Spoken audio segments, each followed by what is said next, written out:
Buongiorno, benvenuto in Italia. Buongiorno!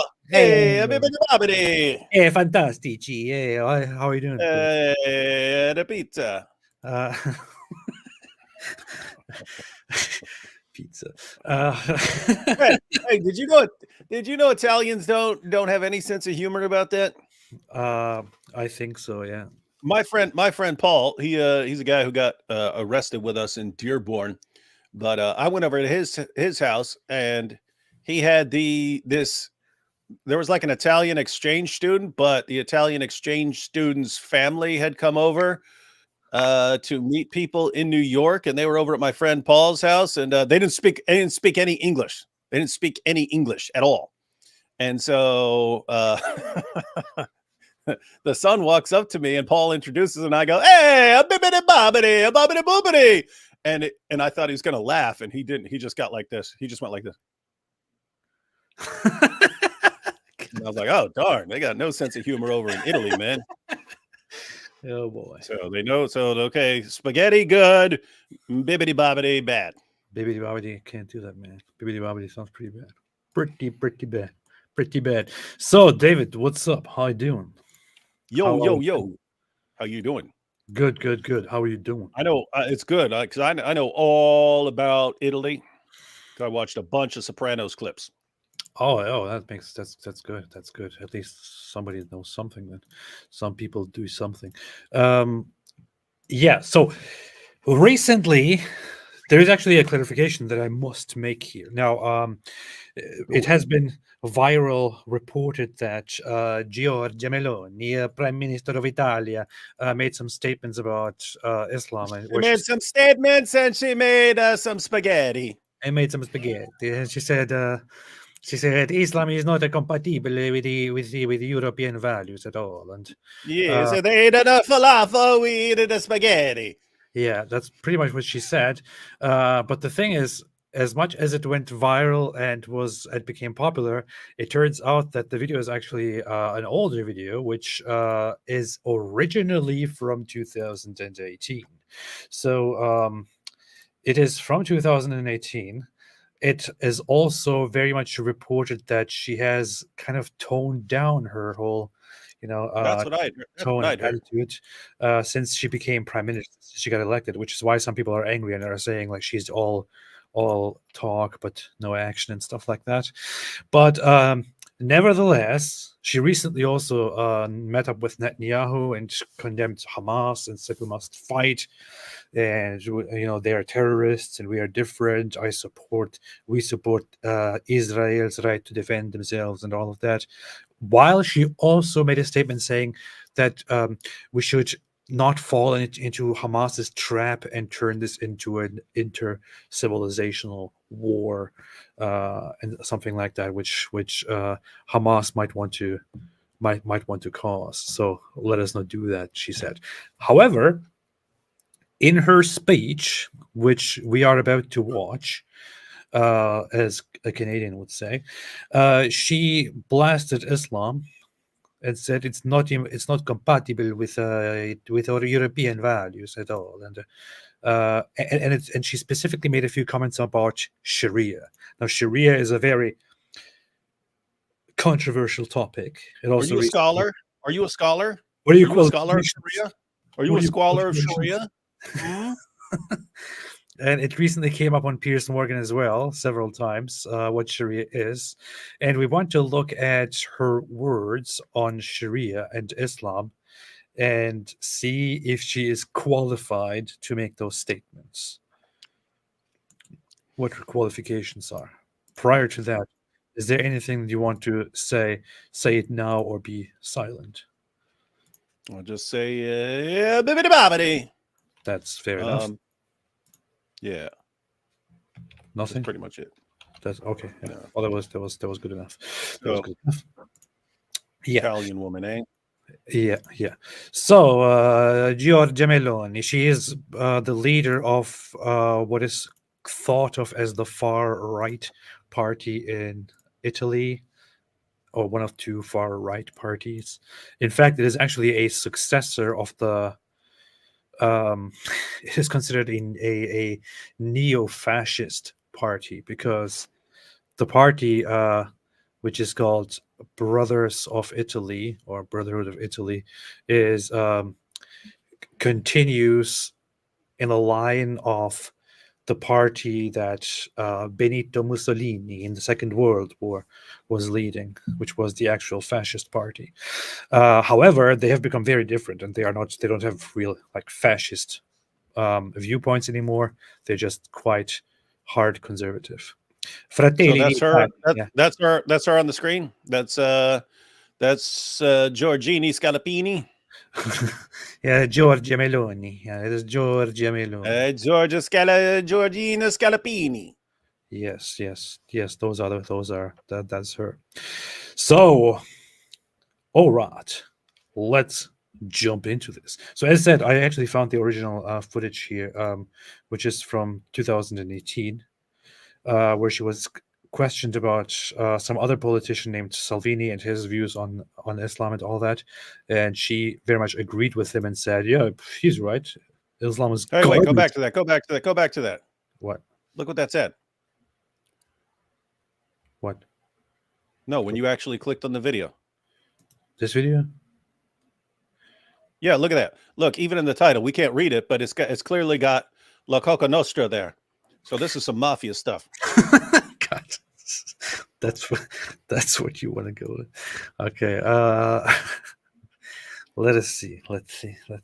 Io penso che ci sia un problema di compatibilità tra la cultura islamica o certa interpretazione della cultura islamica e i diritti e i valori della nostra civiltà. A me non sfugge che la gran parte dei So there are problems. There is a problem of compatibility between Islamic culture or a certain interpretation of Islamic culture and the rights and values of our civilization, is what she says. So far, Where's Ben Affleck to destroy this woman? it's gross. It's racist.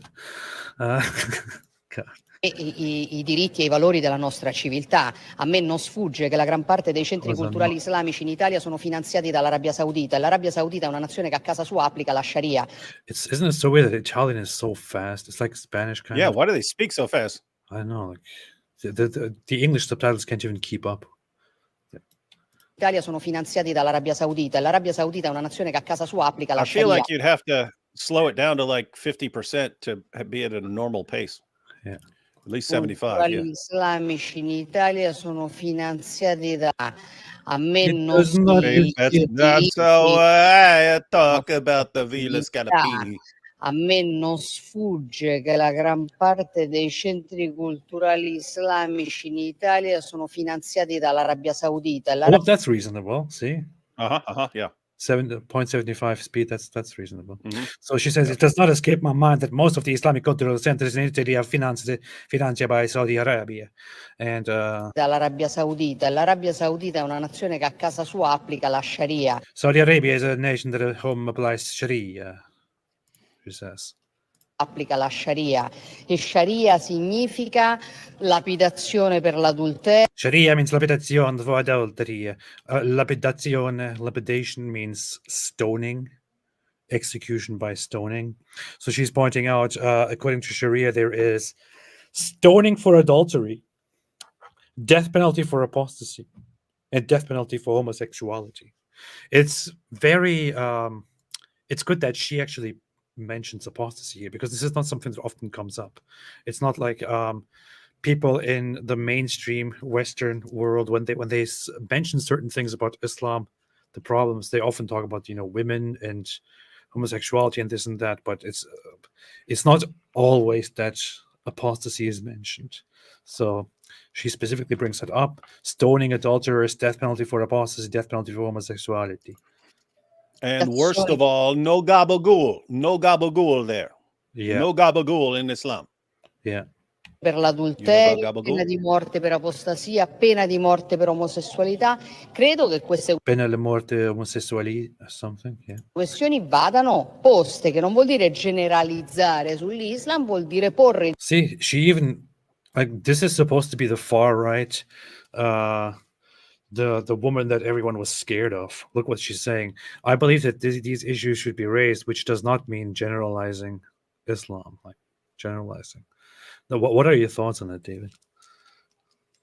Like, I wonder how hard it is for any, if you go back to like the founding fathers of the United States, even before Islam became such a huge issue as it is now, they had to deal with pirates and stuff back then, but they understood way more about Islam. I mean, they actually knew what it taught.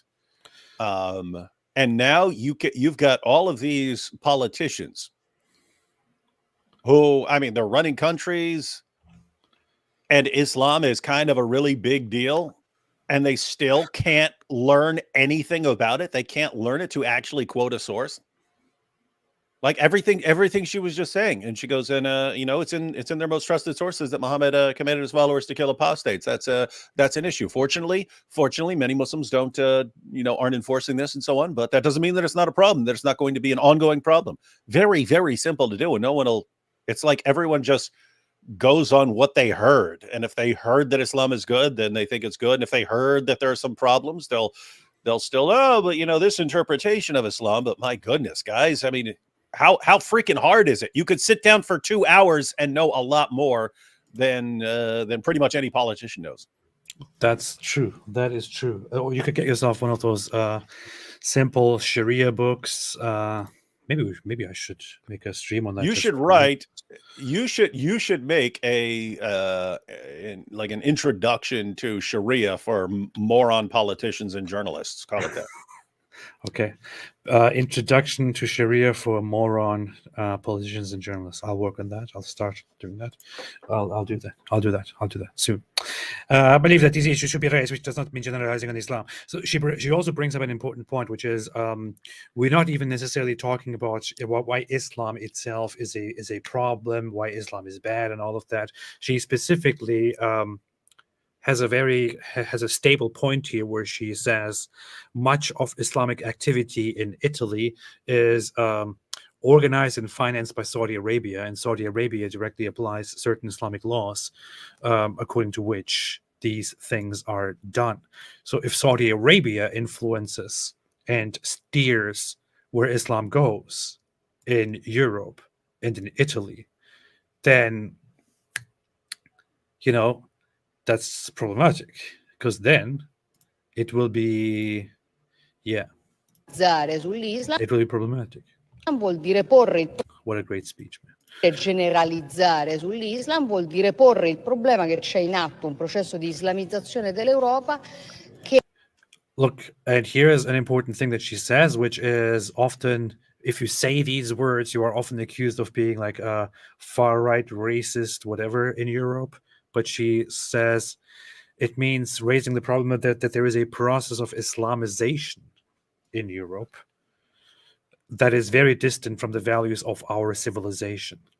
Islamization. This is a very, very controversial term that has been coming up in European politics for quite a while now. And whenever you mention that you are against the Islamization of Europe, you are basically perceived as a I don't know, almost Nazi, racist, identitarian, white nationalist, something, but it's actually just a very basic, very reasonable position to have, that you think there is an Islamization going on and that you are against it. And is that false? David, if I asked you, David, do you think there are efforts to Islamicize Islamicize Europe? Would you say that is an accurate statement? Yeah. So why would that be controversial? I have no idea. You could find about 1 trillion Muslims who would say exactly that. So that is a basic statement of fact. I don't know why there's a terrorist here in the chat who sends us threats, but I'm just going to ban that guy. Okay. I already banned that dude. I think he made another account to just come back and comment the same thing again. Oh, did he? Yeah. Yeah, he's a troll. He's been doing that for months, and it's. I mean, it would be one thing if he was sending legitimate threats. He posts the same comment over and over again from different accounts, and it's all about Hatun, and it's all about Hatun got stabbed in the face, and we've repeatedly ripped up the Quran in response. He doesn't seem to care, which leads me to think that the guy's a joke. Well, okay. Well, now that you mention it, since there is a threat, since it says like, "Be careful, beat you to it." Oh yeah. Yeah. I'm not. I'm a goat. This is what we do I'm the when goat. we are when there are threats from Islam and from Islamists. This is what we do. See? Look. Ooh, look at the Quran, the unholy, filthy Quran. This is what we do when you send threats and say horrible things about human lives and other people and disbelievers and all of that and whatever it is. When you do that, we do this. And I know this might be perceived as worse than actually going around and killing people by lots of Muslims, but maybe you should be thankful. Murder. You should be thankful that we are doing this instead of what you were doing. What in the world is this? David Wood made a super chat. Don't you have anything better to do? You're here on the show, just talk. Oh yeah, I could have just said it. Apologetics Roadshow said, with a $100 super chat, said there is no gabagool in Islam. Enough said. What's your problem with gabagools, man? I don't. What? The problem isn't with gabagool. The problem is not having gabagool. What's your problem with there not being gabagool? Gabagool over here. Oh, okay. People have done compilations of all this, the Sopranos clips about gabagool. I see. I've never watched Sopranos. I've never seen an actual episode. I saw part of one. I just seen a bunch of YouTube clips about gabagool and stuff. Oh, I see. Now I want to combine this here with something that recently came up, since Muslims have been going on Piers Morgan's show, and this Hizb ut-Tahrir guy who believes in establishing a global caliphate went on there, and Piers Morgan said that he just doesn't want to see Sharia because Sharia is bad. And then this guy tried. Are you a Sharia scholar? And this guy was like, "Oh, Sharia is actually very, very nice." So let's see. Islamic system. Yeah, I didn't say I agree with it. I don't use words. You want full Sharia law for this country? For this country, I'm working for, our group works for Islam, the restoration of Islam in the Muslim world. But here, we work to uphold Islamic answer. values in our personal life and in the Muslim community. Do you want Sharia law here or not? I would love, you know what? You'd love it? No, I tell you what. In this last 2 months, one of the strangest things has been where people here have been looking at the people in Gaza, and they've been going and looking and reading the Quran, and they've been looking at it. He's talking about the TikTokers, young people on TikTok doing some stuff for engagements. Who are by the way, who are all doing it just because it became like a funny, like a cool thing to do, because you got all these moron protesters, and they found out that a bunch of teenagers who are starved for attention found out that if you want a lot of attention real quick, you just say, "Hey guys, I'm reading the." You know what's hilarious? This used to be a joke. This was a joke on 30 Rock, where the dumbest character on the show, Jenna Maroney, like she's the dumbest one on the show, and Liz Lemon, that's Tina Fey. She's looking at some write-up by her, and she goes, "Did you say your favorite book is the Quran?" She goes, "Yeah, I wanted to sound smart." But it was like a joke. It's a joke that some Westerner would say, "Hey, I love the Quran," just to get attention. That's funny. And then we see it happening. That's funny.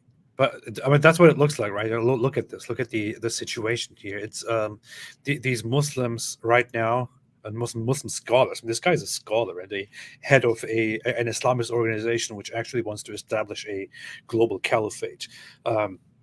He is here like, look, you see, you might have your prejudices about Islam, but we are doing an impact. You see, a lot of people are currently reading the Quran and they are finding it amazing. Look, here is a demonstration of that. Hi guys. Well, I just looked at the Quran. I didn't even know that it exists. I didn't even know I didn't even know that it's a book, but I just I opened it and there were actual words in it. I can't read. Yeah, I'm looking at all these. Look at all these pretty squiggles. I look at all these pretty squiggles. That reminds me of when I would doodle in class instead of paying attention. I just like to doodle and stuff like this. And that's what the Quran looks like. So yeah, I think Muhammad's a great guy, and we should all support Hamas. You see, we are impacting the youth. You see these intelligent people. They are seeing the we're truth. making a difference. Like, and by the way, that's what's funny. Notice when your claim about how great your religion is the dumbest people in the world, the people who've been programmed to crave attention. Those people are like, oh, look, the Quran. You see that it kind of, I don't know, that kind of tells me a bit about your religion. Yeah, it really undermines the idea that this is a very reasonable thing. Actually, I want to give you a little taste of stuff that I recently reviewed here. Here, so look at that. So I just read A Letter to America, and I will never look at life the same. I will never look at this country the same. I will never. Please read it. The Osama bin Laden's letter to America. That's her response to it. It's like, oh my God, like, it completely changed my mind. And then there's people like these. And it completely made me think, yeah, it's good they flew planes into those buildings because, you know. Now I get it. I wrote a wish I was letter. on a plane. Yeah, I would. I want to go like learn to fly a plane right now for that purpose. Yeah, I wish I was one of the passengers on that plane. I would have just looked at one of those I would have been fires cheering. and said, "Hey I would have been guys, cheering. you're doing such a good job. I'm totally like supporting you." And I wish everyone who was ever mean to me would be in that building when that plane crashes into it. Oh 'Cause my they gosh, deserve it. guys, can you like imagine? Oh my God. Totally. A lot of people are. Totally. So I just need someone else to be feeling this too. These are the people that this guy's proud of, like, you know, who are. You see, we're making a difference. Anytime you can influence the dumbest people in the entire Western civilization, you know that you're on the hawk. The hawk. The hawk and the hikmah. We got the hawk and the hikmah. Yeah. I'd invite you and your audience to do that. Just to clarify. I would do that. And Just they, clarify, and you would they like are Sharia not- law here? And they are not convinced by these Doctor. neocon Would you like Sharia law here? tropes and caricatures of Islam. Don't you find it funny how this guy just doesn't want to actually answer the question? Like, he's asked about whether he wants Sharia in the UK or not. He doesn't want to answer the question. He just evades it. We know the answer. Pierce knows the answer. He just wants his viewers to know the answer. Yeah. But that guy will not say it, because if you say it, then what will all the people say, and what will happen to me? Maybe I will get in trouble with the law. You know, that's the thing. Oh, here's more. This morning I read Letter to America, which is Osama bin Laden's letter to America explaining why he attacked Americans. And I am ashamed to say that I not only have never read this letter, but I didn't even know this letter existed. It's wild, and everyone should read. Why are you ashamed of this? I'm ashamed that I never read this letter from a terrorist. I'm ashamed. Read it yet? Read it. I'm ashamed that I just read Hitler's Mein Kampf, and it's making some really good points. I'm ashamed that I never read it before. Oh my God, guys! Like, did you guys even know who Hitler is? Like, I didn't even know that Hitler was a thing, and I just found out. He also had a book, and it has words in it. Oh my God, my mind is blown right now. Look at this goof. Wait a minute. Why is this not playing out? This Twitter's Letter to America. Look at this goof. Look at this goofy person. What is this, man? Fix your system, Elon. Okay, well. Yeah, this is your Twitter. America, which is Osama Superior bin technology. Laden's letter to America explaining. Go read A Letter to America. It is literally the craziest thing I've read in a while. And while I can't say that I'm that surprised, I am pretty shocked. So go read it. Did you hear that? While I can't say that I'm that surprised, I'm pretty shocked. You apparently talked about this in a show while I was asleep. Did you actually go through the letter to America? I didn't go through the whole thing. I only summarized it briefly, and also it's only a couple pages long. We should do a show where we actually go through it. We could do that. Yeah, that'd be good.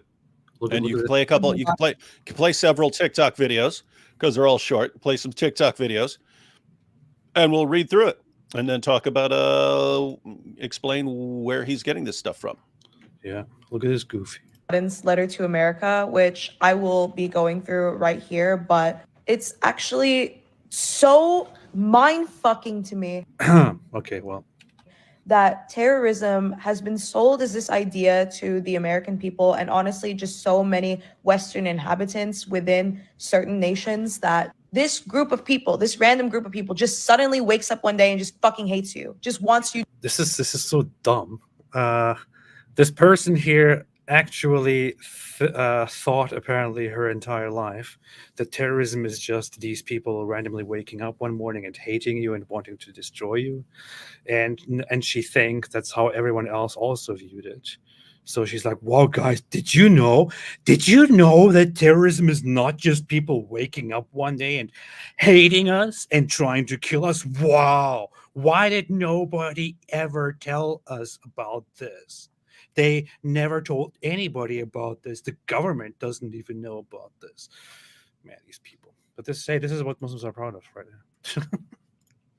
Are they? Actually, I don't think people. All I've done is ask you straightforward questions. Yeah. You've revealed your beliefs in the answers. No, yeah, you have. You may not even realize what you've done, but you have. I believe in Islamic law, and I don't believe in the caricature that you try and present of Islam. Would you like Sharia law in this country? I would love to see you want Sharia law in this country. I don't want. Look, he doesn't answer the question. Yeah. I would love to see you want to love and to think about loving and to spread love of Sharia in your country. How's that? I think when I went through this live, I actually made notes of how many times Pierce asked the question. I think it was like 15 times he asked the question, and he never got an actual answer. Never a direct answer to the question. The guy he's so slippery. He's more slippery. He's more slippery than Muhammad's garments after a visit from Dia al-Kalbi. I don't know. That would be crunchy or something. I mean, right after. Okay, makes sense. Law in this country. Well, that's your wish. So you would? Yeah, but I would you? I believe it's the best system, but I'm not working. Would you like it in this country? I'm not working. Yes or no? I believe in Islamic. Yes or no? The Islamic. Why are these Islamists such cowards? Why is this always the case? So we had the very same thing with Dilly, the other stream, like Dilly. The Dilly dodge. You gotta dodge, dip, duck, dive, and dodge if you're Dilly. And then you have this terrorist advocate here. He is also like, he won't answer the question. Do you believe in this? Well, I think. Do you believe in it? Well, I think you should believe in it. Do you believe in it? Well, I'm personally. Shut up, man. Just answer the question. Yes or no? Was the only civilization. You'd be very quick to answer everything else. Yes or no? The Islamic civilization was the only civilization. And did you know that we had a guy who did algebra? We even had a guy who did algebra, Pierce. What about that?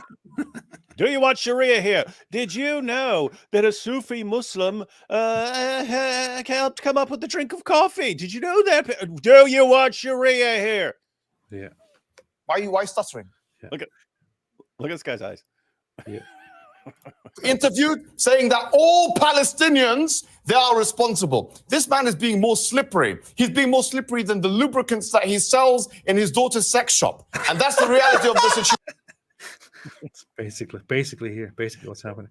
How funny is Rabbi Shmuley for laughing at that? Not I know. I find that laughter. Like Hijab is trying to enrage him, and he just laughs it off. If the trajectory continues like this.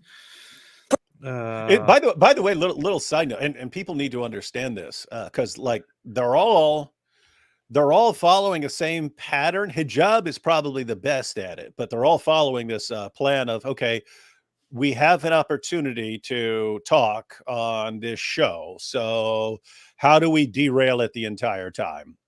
And they're all doing that. And if you're hijab, notice when he finds out, hey, you're going to be debating Rabbi Shmuley on the Piers Morgan show, how does he start preparing? He starts preparing by, guys, let's look into his life, let's look into his family's lives and so on, and we're going to find some dirt so that we can actually use that and try to upset him to derail the discussion. That's like the goal of every interaction. It's weird. It's going to be about sex shop. I'm going to talk about what about the vibrators? The vibrators, you've got a vibrator in your pocket. If you want Hamas, you have to kill 100 civilians. That's effectively what we're saying. If the trajectory continues as it is, then you have to. What a clown, man. What I find so funny about this is a subtle detail here. When he repeats it loudly, look at Rabbi Shmuley when he turns around and just looks at him. If you want Hamas, you have to kill 100 civilians. That's effectively what we're saying. If the trajectory continues as it is, then you have to kill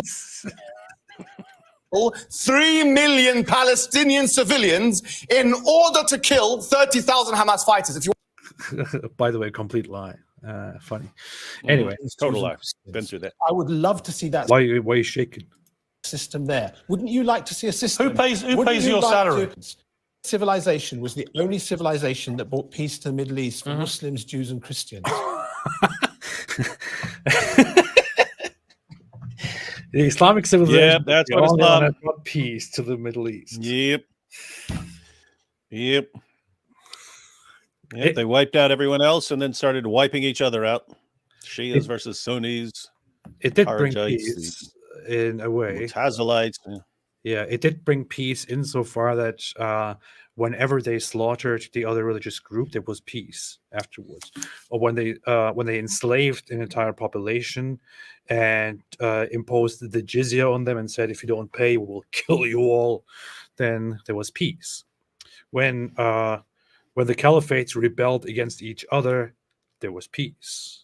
When the Shiites raided and destroyed the Sunni rule and vice versa, there was peace. So they did bring peace eventually, but yeah, it's probably not the only one, because even if you yourself die in the Middle East, you will probably have brought peace to yourself. I would notice following this approach, I mean, if Hitler had succeeded in conquering the world and slaughtering everyone who disagreed with him, then well, it would have been peace. See? Exactly. See? You see? There it is again. Hitler. See? There. Wouldn't you like to see a system? Who pays your salary? Wouldn't you like to see a system pays your salary? Where Muslims, Jews, and Christians would live I don't side want by this side country in to the live Middle under East? Sharia law.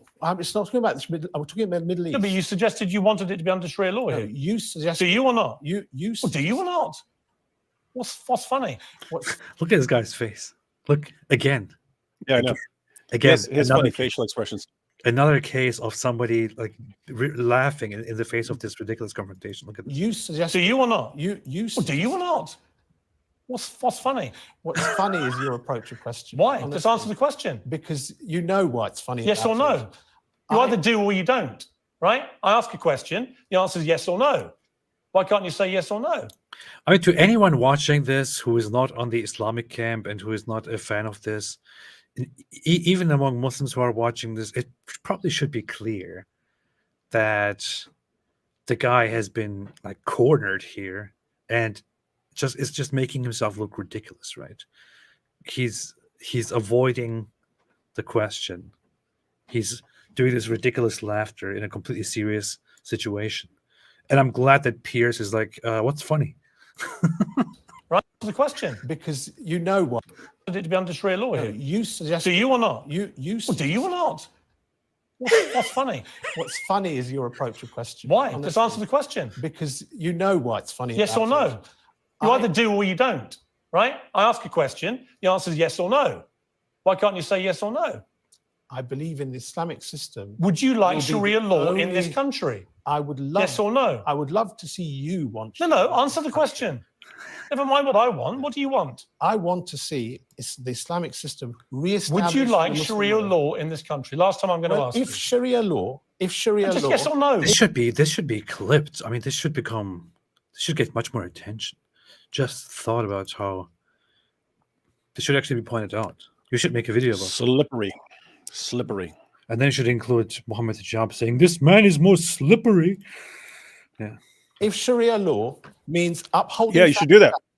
Means looking after the poor. Means no gays, no feminists, i.e. women who get above themselves, that's your right? Caricature. No, that's your I know what Sharia law was. Is it a caricature? Okay, so let's talk about this, David. So what was mentioned by both Giorgia Meloni and the Prime Minister of Italy and by Piers Morgan here so far were several issues. One of those was women, right? Women being oppressed and subjugated, also came up in the daily discussion. The other thing was homosexuality. The other thing was, what was it? Apostasy, death for apostasy, and then just oppression in general, like no free speech, for example. Let's say no free speech, no religious tolerance, and all of that. So if I say, hey guys, I'm against Sharia. Yes, I'm against Sharia.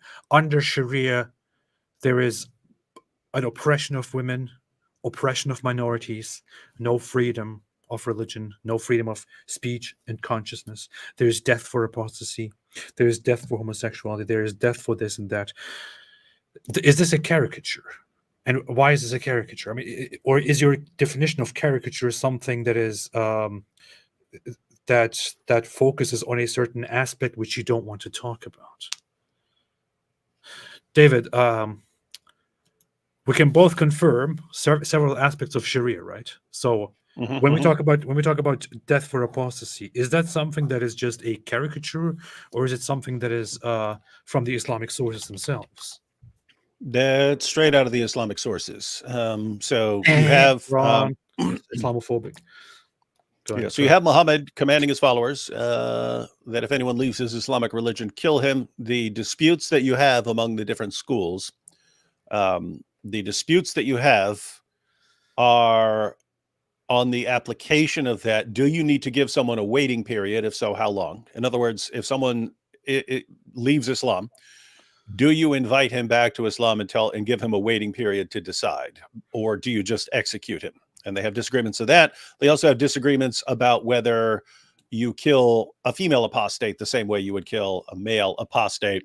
3 of the 4 schools of Sunni Islamic jurisprudence said, yes, you kill the female exactly the way you'd kill a male. And one of the schools said no. And Shias also disagree on the application to women. That they would have other penalties, like some said you lock up the women, or that you lash them every day when they should be praying. In other words, since they don't do the daily prayer, since they don't believe, you lash them when they should be praying. So you have some disagreements like that. But as far as general rule, kill apostates, yeah, that's pretty standard under Sharia. Alhamdulillah. And this also goes back directly to Muhammad himself, to Muhammad's own words. Of course, there is dispute on the certain details of it, but so according to a very well-known hadith, it is said some people, heretics. What it actually says here is, what does it say? Is it about disbelievers, people who turned away? It's the Zalamun. Or Zanad, I don't know. Were brought to Ali. He had them burned. He had them burned. Burned. He had them burned. So Ali, very important person here, he had them burned. When Ibn Abbas heard of it, he said that if it had been he would not have had them burned because of Allah's messengers prohibition. Do not inflict Allah's punishment on anyone, but I would have killed them on the account of the statement made by Allah's messenger. Kill those who change their religion. This is it. So this shows that one of the most important people in early Islam, Muhammad's cousin and son-in-law, and Caliph number he actually burned people because they left Islam, and then there was a disagreement about this, just about the burning aspect, not about the killing aspect, because the other guy was like, "Oh, he burned them. Well, I wouldn't have done that because the Prophet Muhammad said, don't punish with Allah's punishment. So, if they came to me, I would have just killed them. That's it. Another instance, again, is Allah's messenger said, the blood of a Muslim who confesses that none has the right to be worshipped but Allah and that I am his apostle cannot be shed except in 3 cases. In qisas for murder, a married person who commits illegal sexual intercourse, and the one who reverts from Islam and leaves the Muslims. So in retaliation for murder, for sexual intercourse, and for leaving Islam. Authorized by Muhammad, abundantly authenticated, reported. And here another example again, about a man who embraced Islam, then turned to Judaism. I shall not sit down until he is killed. That is the command of Allah and his messenger, and he gave an order that he must be killed, and so he was. And according to more detail, he was given a chance to repent and to return to Islam, but he refused. So this is a very clear Islamic tradition that leads back directly to Muhammad, which is why it is adopted in every, in all of the Islamic schools of jurisprudence, and has been pretty much indisputably applied throughout Islamic history. There were only very few voices within Islamic history that said, you know what, no, we don't like that. We don't do that. And we have, of course, as you're familiar with, we have Muslims living in the UK and the United States and so on. You ask them, hey, what happens when you enforce Sharia? What happens to apostates? They openly admit, this is Daniel Hakikachu, this is Ali Dawa, this is Jake, the Muslim metaphysician. They acknowledge, of course, we will kill apostates. Can't be true. By the way, that's the question that Pierce should be asking. I mean, he was right. Hey, do you want Sharia here? Do you want Sharia here? And it's very smart. Do you want Sharia here? And if you can get him to answer, then say, okay, so what happens to apostates under Sharia? What happens to them? We have lots of people in this country who have left Islam. What happens to them under Sharia? Yeah. And then watch him not answer. And after every question, he should say, look, everyone, the entire world, do you notice that he won't answer? Why? Why won't he answer? Because he's scared. Because he's shaking, because he's slippery. I sometimes forget about this video. I forget that this exists. That you should have capital punishment to apostates. And you want Adam to be like, no, really? Oh, Adam is taking the mick out of you. This is Adam is taking the mick out of you. Yeah, there's a reason why there's a capital punishment, because people like you, little weaklings who leave their religion and cause corruption in the land by spreading it, the capital punishment in Islamic law will be applied to you. We have no doubt, and we're proud of that. We're proud of that. Capital punishment will be applied in an Islamic state. Yeah, not individuals going and doing it idiots, like idiots. Yeah, no, under an emir, it is done. It is done. Yeah, we'll be watching. We'll be watching, because if you're going to cause corruption in the land, that's going to cause more damage to the society as a whole. Because the Sharia didn't come to protect an individual's right. Hey, can I drink alcohol? Yeah, sure. Drink alcohol. Overkill them. Set all this kind of chaos. No, Islam says the right of the community is greater than you individual wanting your right to freedom, which is BS. This guy has the most beautiful face I've seen in my entire life. I mean, people want to know what brand of eyeliner he uses. He might promote that. I don't know. He could probably promote that kind of stuff. Maybe he's born with it. Yeah. Maybe it's Maybelline. It just backfired on you. Yeah. Don't get me started. So it just backfired on you. It just backfired on you. Yo, and now that my Viagra has been doing so great and I've been making money, I decided to sell Ali Dawa's special magic eyeliner. This guy has the most beautiful face. He can make a fortune with his eyeliner, because I think Hijab uses it. Yeah. I feel like, I don't know, if I was a woman who is into men, or if I was gay or something, I don't know, and I saw this guy's face, I would be fascinated completely blown away, and I would be obsessed with this guy. I look at the beauty, look at the light that is shining from his face. This is I don't know, just a tasteful amount of eyeliner. Yeah, it's so beautiful. Just the right amount. Just the right amount. This is so beautiful. Wow. Got to make your eyes pop. Yeah. Freedom, which is BS. Absolutely BS. Yeah? Don't get me started. So it just backfired on you. And I have to say, we've got a new endorsement from Kim Kardashian on my new eyeliner. This guy, man. You're sick. You are sick. Yeah. See, that's the problem, man. That's the problem. That's the problem. In fact, this man has real problems. Yeah. Okay. Yeah. So we have. Don't get me started. Hey yo, hey, Smiles to Jenna, feed me some grapes, yeah. Yeah, it just backfired on you. It's apparently a real manly thing to do to get fed grapes by a man wearing eyeliner. Hey, sometimes I forget that this exists. Wait a minute.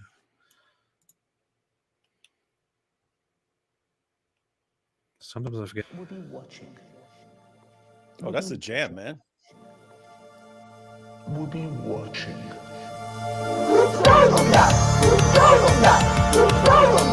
It just backfired on you. It just backfired on you. This is a part of our religion. There's a reason to it. Yeah? There's a reason why there's a capital punishment. Yeah? Because people like you, little weaklings, who leave their religion and cause corruption in the land by spreading it, the capital punishment in Islamic law would be applied to you. We're proud of that. We're proud of that. We're proud of that. It just backfired on you. We're proud of that. We're proud of that. We're proud of that. And we're proud of that. Yeah? Capital punishment will be applied in an Islamic state, yeah? This is so good. It's the best song ever. That's what they call a banger. Why didn't this reach like the #1 charts or something in America or somewhere else? I don't know. This is amazing. Anyway, yeah. Why do so many women become Muslim these days? Why do Because they so want to many be women in the oppressed. West? Is that what you're going to tell me? No. Why do so many? Because they want to be. Because they want to be oppressed. This is the part that enraged the Muslims, and they were like, "How dare he say that? How dare he insult us? How dare he say women are oppressed in Islam?"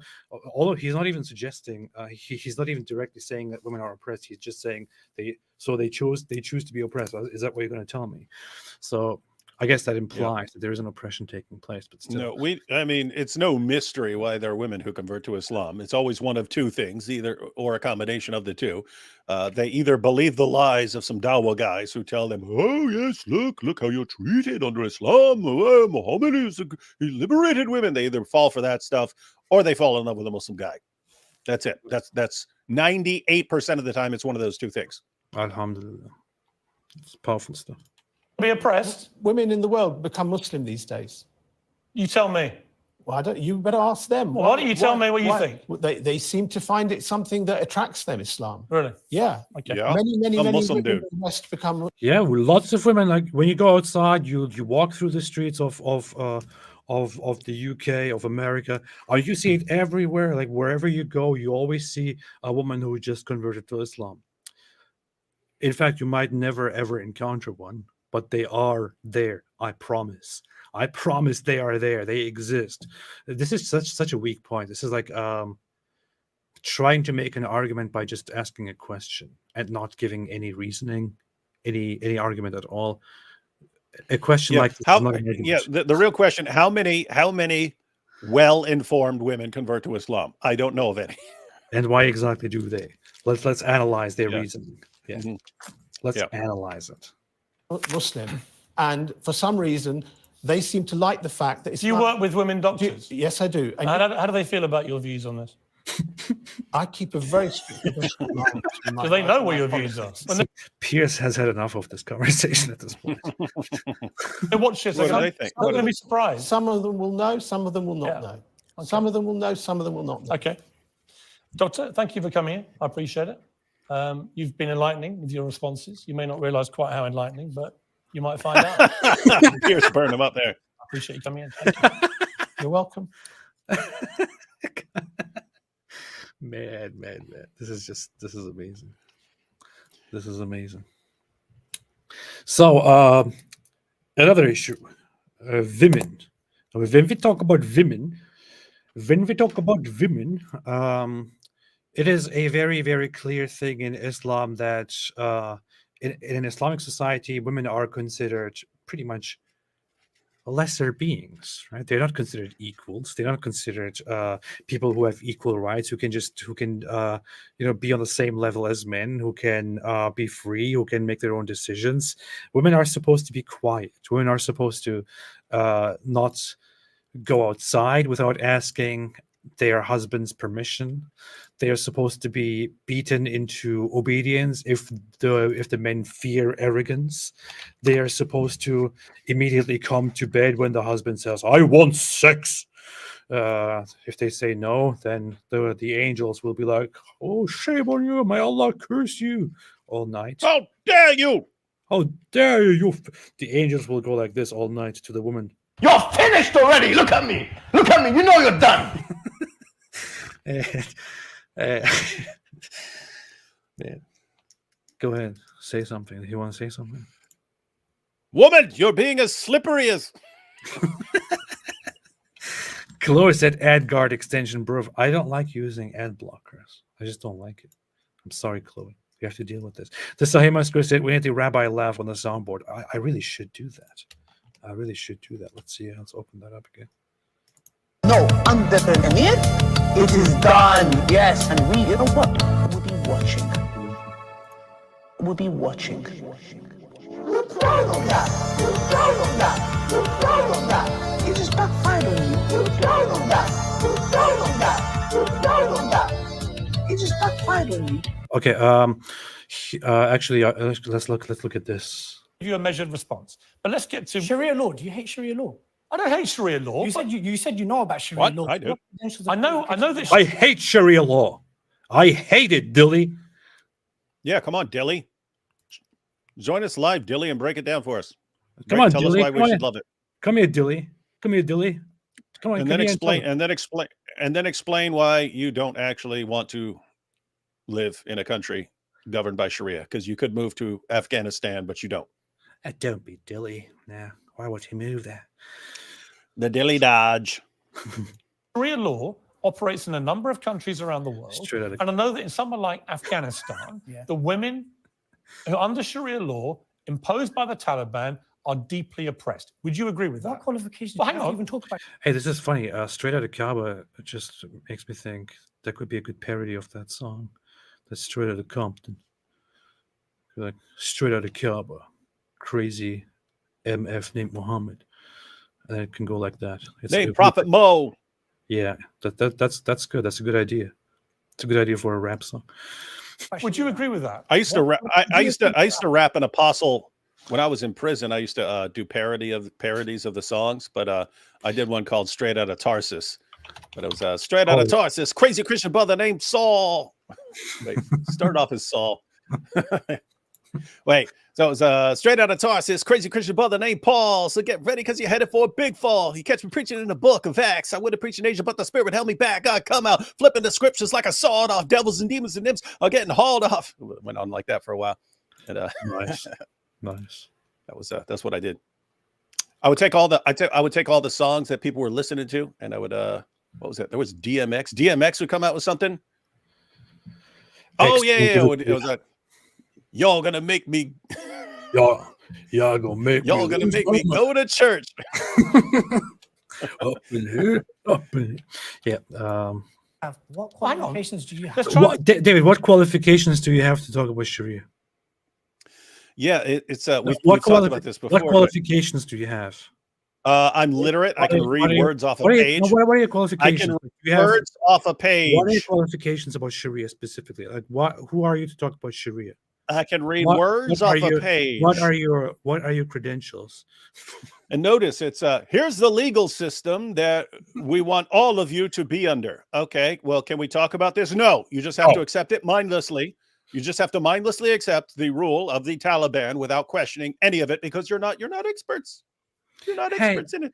Hey, Piers, I think you and I want to bring this idea to you. You and I, we should all live together under Sharia. Well, what is Sharia? Let's not talk about this. What are your qualifications? We're not here to talk about this. But I want to talk about it. You just propose it. What are your qualifications? What are your credentials? That's how ridiculous this is.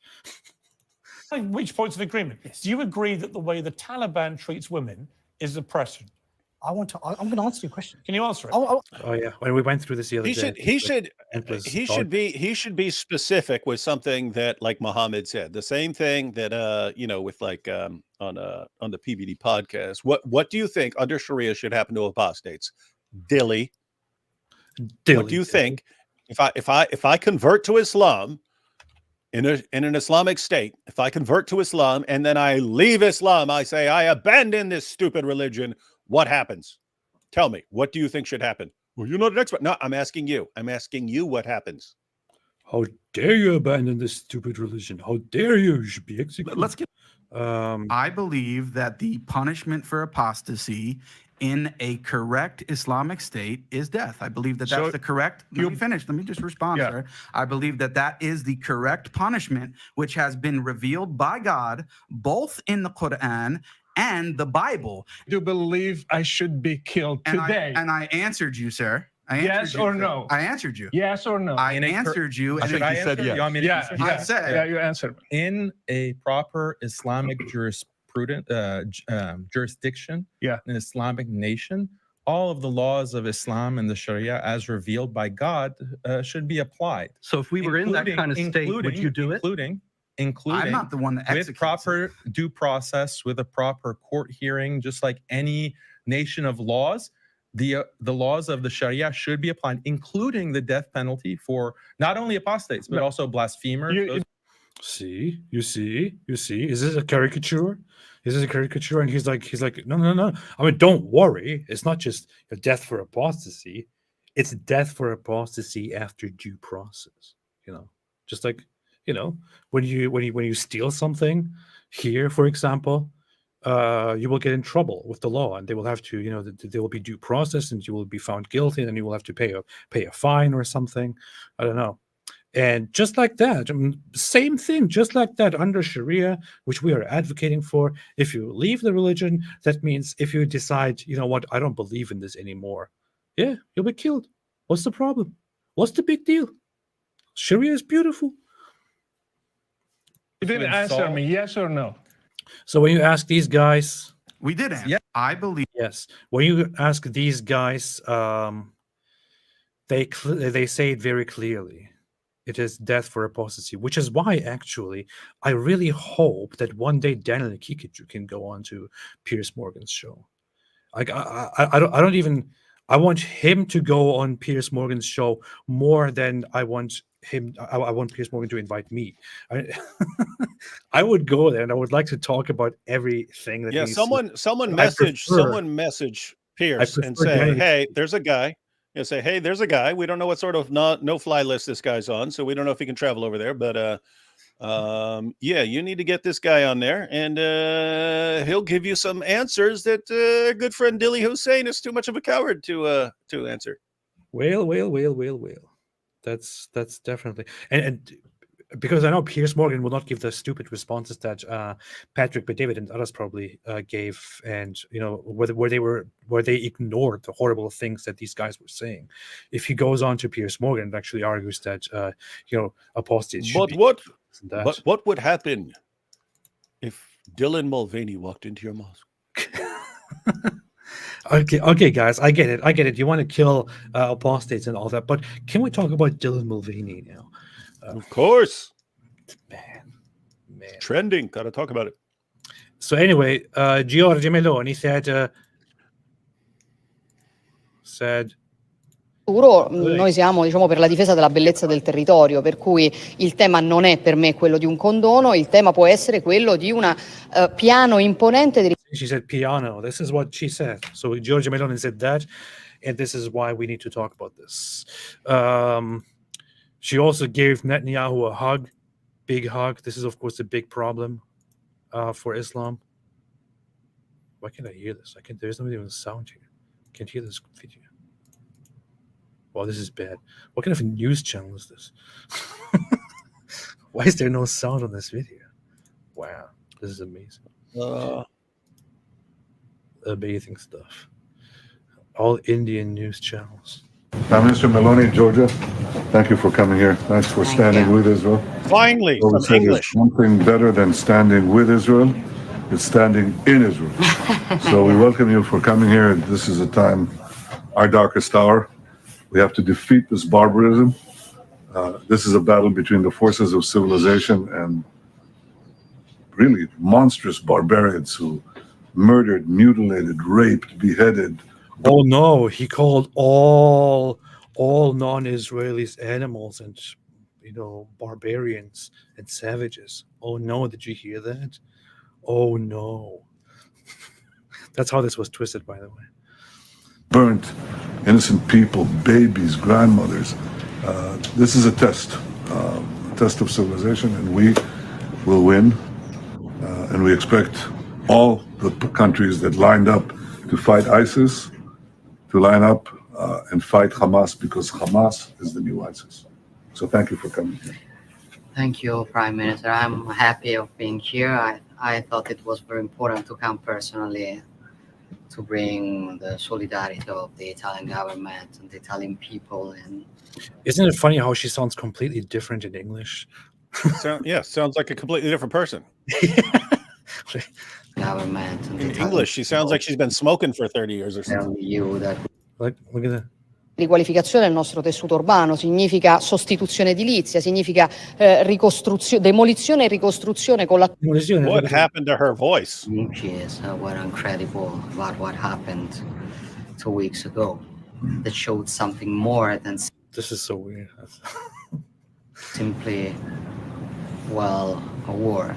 They showed somebody who wants to cancel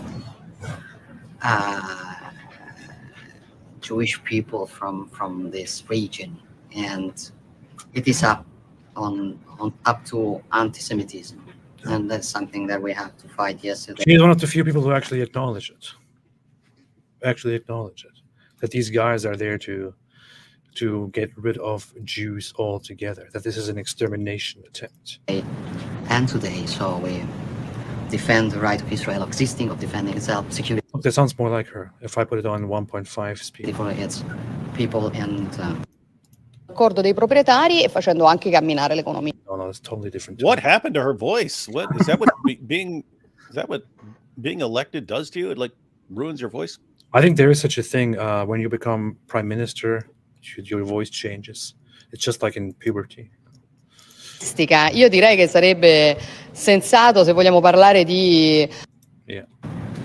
We absolutely. Isn't that weird? It's like she's like, hey, I just got elected. Bibbidi bobbidi, gabagool, gabagool. And then like 3 years later, hello everyone. I'm here to condemn Hamas.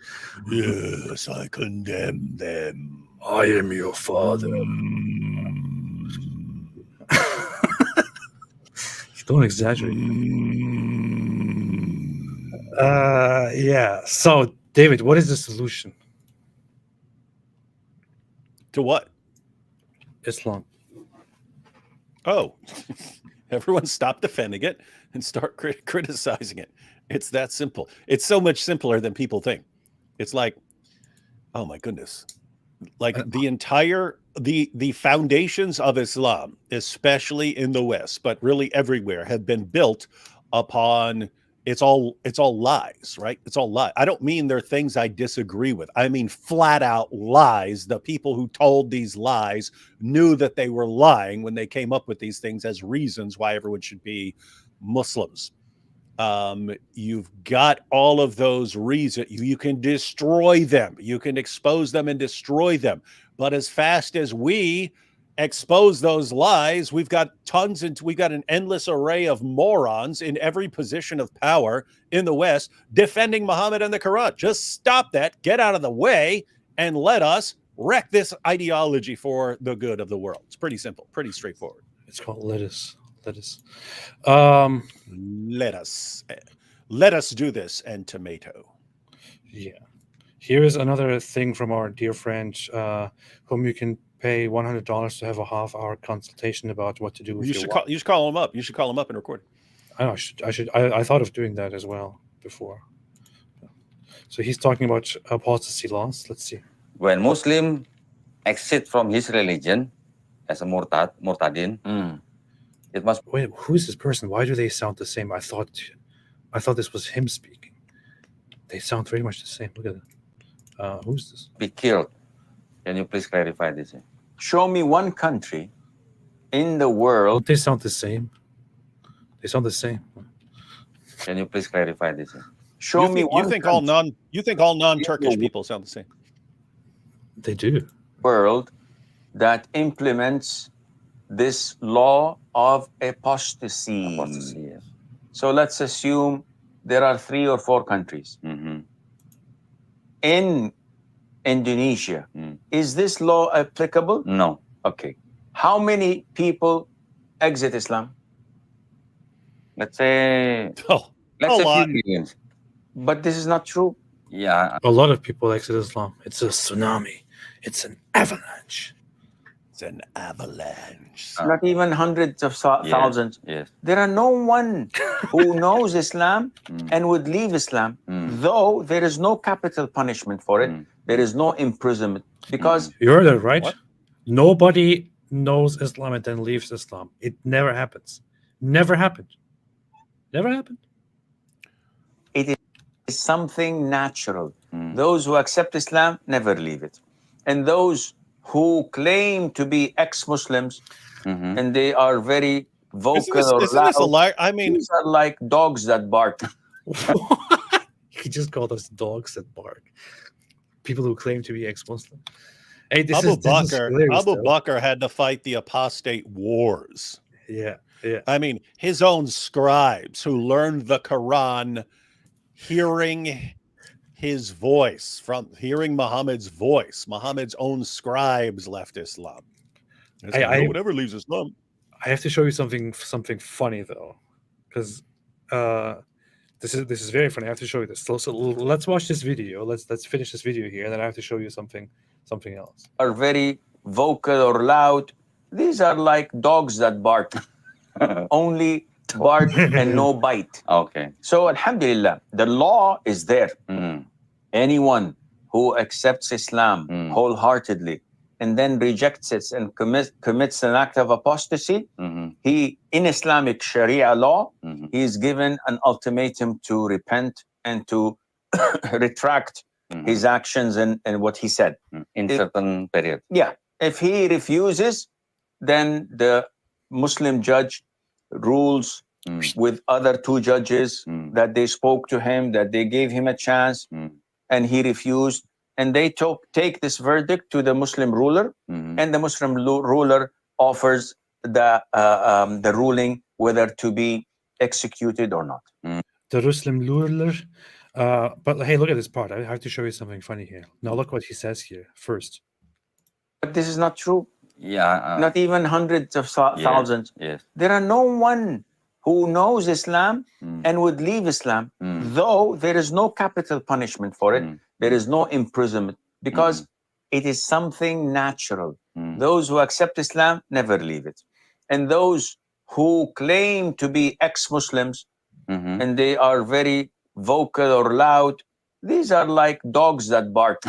So his point is nobody who actually knows Islam, so nobody who is an actual Muslim ever leaves Islam.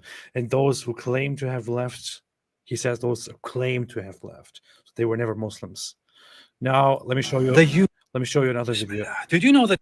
Let me show you another video. Islam is the only religion that nobody ever leaves. Yes, alhamdulillah, Islam is the only religion that nobody ever leaves. With all other religions, Christianity, Hinduism, Judaism, Buddhism, Scientology, atheism, agnosticism, people leave the religion. But with Islam, nobody ever leaves the religion. Now you might say, what about those who call themselves ex-Muslims and apostates? Well, those people were never Muslims to begin with, alhamdulillah. And if we were in an ideal Islamic state, that would be a different matter anyway. Under an emir, it is done, yes. And this is why Islam is beautiful, alhamdulillah. You see this, right? I did this video, this parody here, long before that Sheikh Asim al-Hakim video came out, but it's basically the very same thing. You would think that I'm completely exaggerating here, but what Sheikh Budi says here in this video is very much what Asim al-Hakim says here. Did you say I? Oh yeah, no, you said I at first. Yeah, he kind of looks like me. That's why I said I. He does. He has similar features. Yeah. But he's got a totally different beard. He's got a totally different beard. So, and he dresses differently too. You see, it's the same thing. Sheikh Budi said exactly what Sheikh Asim al-Hakim said. It's not even funny anymore. No, in fact, you could do videos. Well, you could have Sheikh Budi do videos where all he does is quote Sheikh Asim al-Hakim, and people would think you're doing like some ridiculous parody. Yeah. You're actually just quoting him. I thought of making Sheikh Budi say those things like the jinns possess you by falling in love with you. Like sometimes they see a woman walk outside with makeup on, and then they see her and they fall in love with her and they possess her. Like in that one video that we once watched. I thought I should quote that and act like I'm just making it up, although it's a completely true, real video. Now this guy says nobody leaves Islam, right? But we know that's not true. Because no, it is true. They don't leave Islam. Islam leaves them. Alhamdulillah. Of our society. Now here. And notice he's pointing. He's claiming, no one who knows Islam. What was that guy? Asadullah Ali. He was saying that there are people like in madrasa, and they're leading the prayers, and he said that it's people who've memorized the Quran, and they're actually apostates. So yeah, it's interesting that even they don't know Islam. Let's see if I can find that clip here. Oh yeah, there it is. The last couple of years, I've been attending a number of MSAs and youth organizations, and some of the things that the Muslim youth approach me with have not only been shocking, but at the same time enlightening. So I wish show your face. Share some of those stories with you, and then we can go into the substance of this lecture. So one of the more shocking things that I am convinced that there is a possibility that Asadullah Ali here is actually a secret ex-Muslim, which is why he goes to a Muslim gathering here to basically talk about the ex-Muslim testimonies and tells Muslims that lots of informed people leave Islam secretly. Mm-hmm. That makes sense. Hey guys, I just want everyone to know that this is it's not just you. It's not just you. If you've left Islam and you're keeping up appearances and so on, that's everywhere. That's everywhere, ladies and gentlemen. I mean, I go into mosques to speak, and then I talk to people afterwards, and I find out there's not one actual believer in that entire place. I talk to them one at a time, and they all acknowledge they're ex-Muslims. They don't even believe this stuff. But when they're gathered together, they all pretend to be Muslims. This is everywhere. So come on, guys. Let's all just be honest. We're all ex-Muslims here. We don't believe this stuff, right? Come on. Right? Everyone. Look, close your eyes. Close your eyes, everyone. Everyone, close your eyes. Raise your hand if you don't actually believe in the most obvious false prophet in history. Alhamdulillah. All right, now look up. Look up. Every hand in the room is up, ladies and gentlemen. Every hand in the room. Now, was that so hard? Was that so hard? You're not going to be killed here. You're not going to be killed here. Pretty simple. It was very hard. Experience over the course of those years are the number of young boys and girls aged between 13 to 18 who have openly declared their apostasy to me. And I'm talking within the hundreds. Okay? However, at the same time, they have also declared to me that they are Hufad, they are Hafiz of the Quran. So people who memorize the Quran, this is a very great honor in Islam, a very great honor, a great source of pride. Yeah, they'll use it like the term doctor. They'll say Hafiz so and so. Yeah. This is a hugely honorable thing to have memorized the Quran, to be a Hafiz. And he says lots of people who memorize the Quran told me personally that they have left Islam. They are leading prayers to the masjid. Hey, AP. They're leading prayers. They're imams. Hey, you should go through their classes and actually memorize the Quran and call yourself Hafiz Apostate Prophet from now on. Why would I ever do that? Because super cool. I would never want to do that. I think Sam Solomon is a critic of Islam. I think he is. I don't know if he's a full Hafiz, but I know when I was around, every passage I bring up, he would spit it in Arabic. Nice. That's nice. Are engaged in madrasa, education, okay? And they are still leading that life while simultaneously declaring their apostasy. So this guy says that he has met Muslims during his touring of Muslims in the Muslim youth programs, students, university students and all that.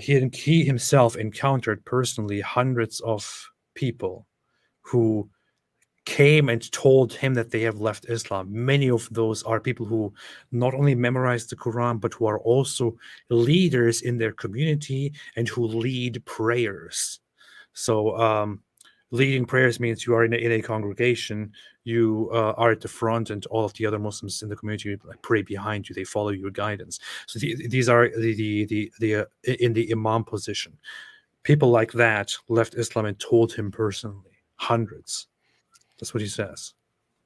And I already said it a while back, but it's so funny to me that me and Rashid, when we wanted to put this little surah like it to the test, and so we wanted a Quran reciter to recite actual passages of the Quran, and then to recite some of the other things that are similar to the Quran, and then to recite some things that are not actually Quran but they're written like the Quran, and so on. And he looks around for someone. He starts posting online that he wants a Quran reciter to do this, and he gets this imam saying, "Yeah, I can do that. I can do that." He was looking for he was thinking there was going to be like an ex-Muslim, but it was an imam who said, "Yeah, I'll do that for you." And so he has to clarify. And he's like, "Hey, you understand? I mean, we're doing this to criticize Islam and show that this claim of the Quran doesn't actually work. So why would you be willing to do that?" And the guy goes, "It's a job. It's a job, right?" He's like, "Oh, okay. So wait, so you're an imam?" And anyway, he starts talking to the guy, and the guy admits that he doesn't really believe in Islam. He says, "I'm an atheist." And Rashid goes, "Wait, you're an imam and you're an atheist?" And the guy goes, "It's a job." I still think that's hilarious. It's a job. So notice, but this is an Egyptian. He's an imam in Egypt. He's leading the mosque. He's leading the prayers, and he's an atheist. So it fits right into Asadullah Ali's ideas right now. But notice Asadullah Ali, he's talking about MSA events. He goes around to MSA events, and he's talking to the Muslim Students Association and talking to them. And when it's behind the scenes, dude, I don't really believe in this. I keep up appearances because I don't want my parents to find out I don't really believe in this. Tell me what I do. Can you give me some advice here? But this is all around the world. It's all around the world. Yeah. All around the world, same song. Apostasy. In the Pakistani community, boys get away with Zayd video. If you haven't, please take a moment to see it. It's really important. One of the common objections that I get from people who watch this video is that the statistic that I mentioned at the beginning, that 1 in 4 Muslims in America grow up to leave Islam, they say that this is exaggerated. Yesterday, I reconnected with an old student of mine, and he went to a major university in America. He was telling me that when he first began studying there, the prayer hall used to be full and people were overflowing onto the streets to pray the Dhuhr prayer in congregation. Just before he left, it was virtually empty. There were just 3 people there. The beginning of leaving Islam is that you become disaffected by your religion and you start searching for something else. And if nobody ever showed this person why Islam is true, then they might become a statistic. The crisis is real, guys. Hey, this guy is actually describing it as a crisis. This guy is I don't know what his name is. He worked at, or no, he was a guest at Yaqeen Institute, which is the primary Islamic education institute in America. What's this guy's name? Hey, if someone knows how to get in touch with this guy, he's saying, hey, Muslims have to hear why their religion is true, right? And that is correct. If you don't believe that it's true, then you're going to run into some problems here. But hey, dude, you can join us live and explain to us why Islam is true. I would love to hear this. Oh, there he can have access to all our Hamza. So Hamza, guys, contact Hamza Karamali and tell him he is welcome to join us live and explain to everyone who's watching why Islam is the truth. If it's on my channel, I'll even be nice. I'll give him 20, 30 minutes to make a presentation. He can make a 20 or 30 minute presentation, and then answer some questions for us. And I will be the most respectful you have ever seen me. Mm-hmm. We'll be extremely respectful. There won't be any eating or smoking the Quran or anything like that. I mean, this guy looks and sounds like a very nice guy. So I think that will be. Seems like a nice guy. Yeah, and he has legitimate concerns. And just imagine how many young Muslims would be convinced if he gave an awesome argument for why Islam is true. Right? He calls it a crisis of people leaving Islam. Crisis, avalanche, tsunami. The religion of Islam in numbers, subhanallah. Once we've seen that, we responded right away and we acted right away. We've opened the Bukhari Center. After the help of Allah Azza wa Jal, it was because of every single one of you. And those we helped them. But this guy is saying they are leaving Islam in high numbers. Please donate now. I find it absolutely fascinating, these two faces. On the one hand, they keep thumping their chest. Oh, but so many people are converting to Islam. Islam is going to dominate the world. Everyone's becoming a Muslim. What about all the women who are converting to Islam? And then the same guys can turn around and guys, we have a crisis here. It's an avalanche. It's a tsunami. It's falling apart. We're never going to recover. Let's listen to this guy. Look, this guy's saying something very nice. In the Pakistani community, boys get away with crime.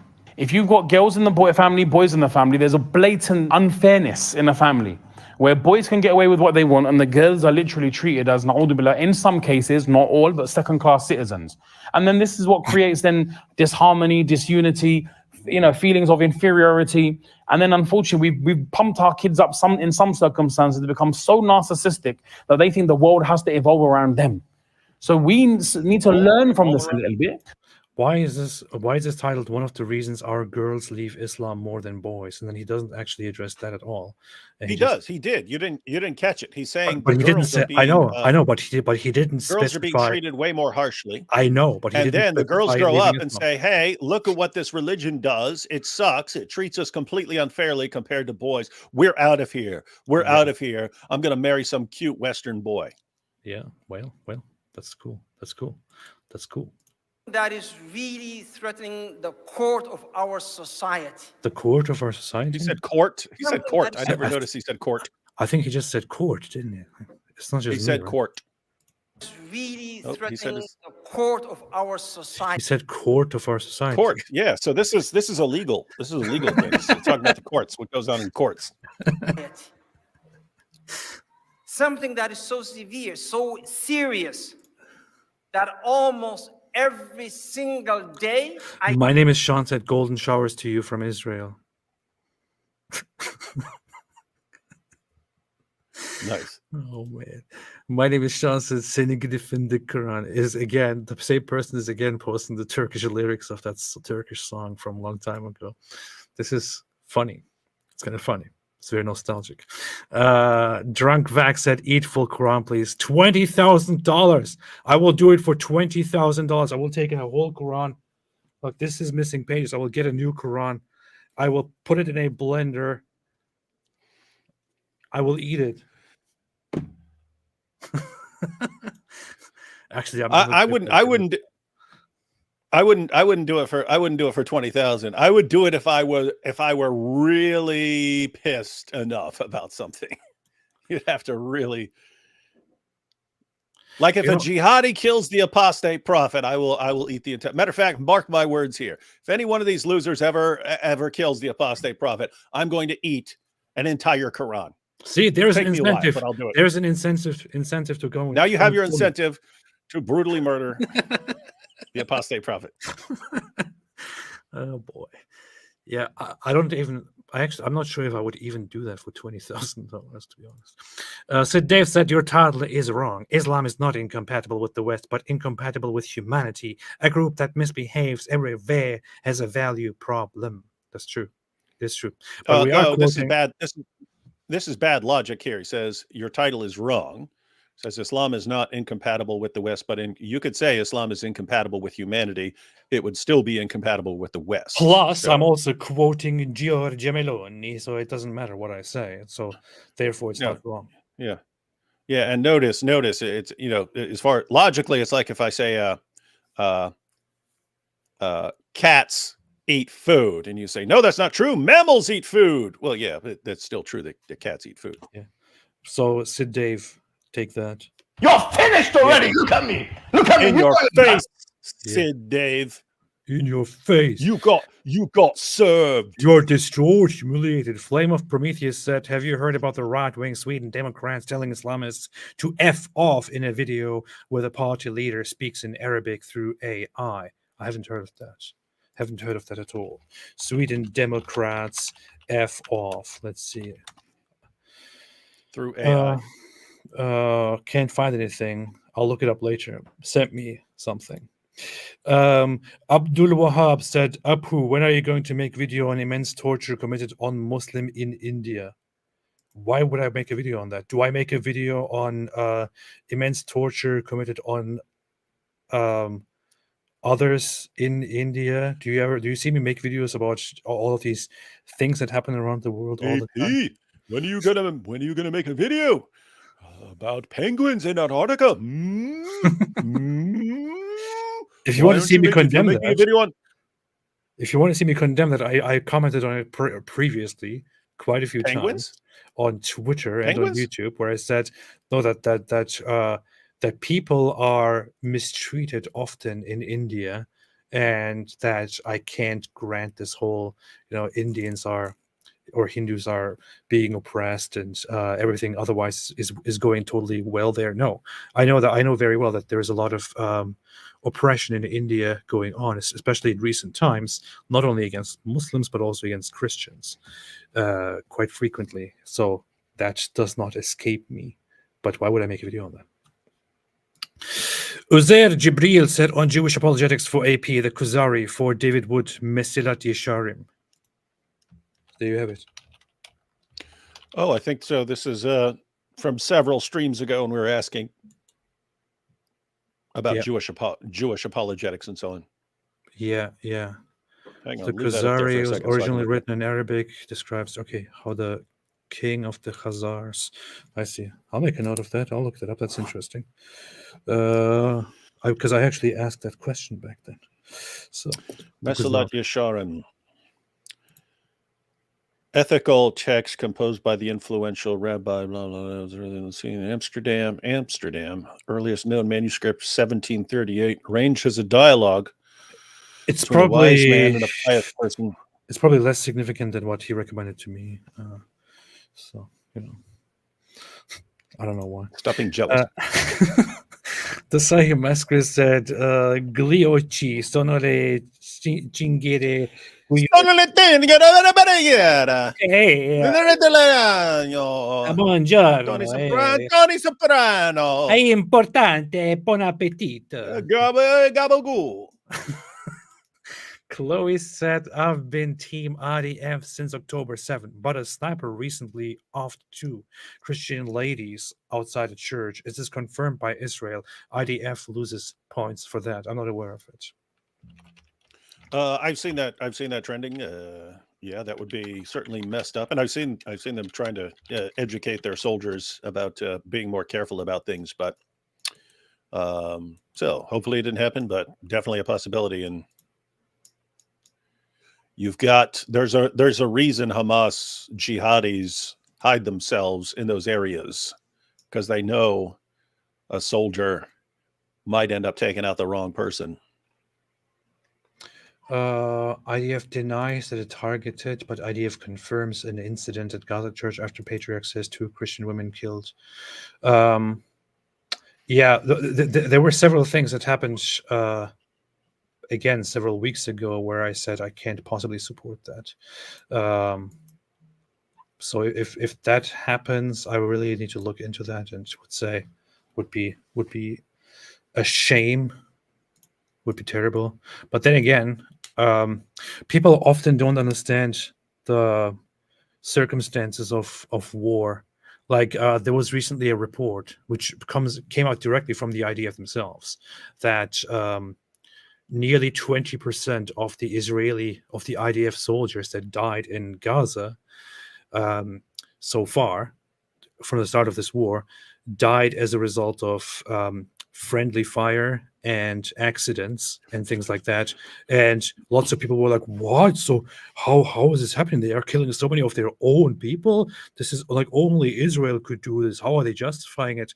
If you actually look into the statistics of friendly fire in war in general, the average rate of death by friendly fire or accidents by own personnel are between 10 and 20%.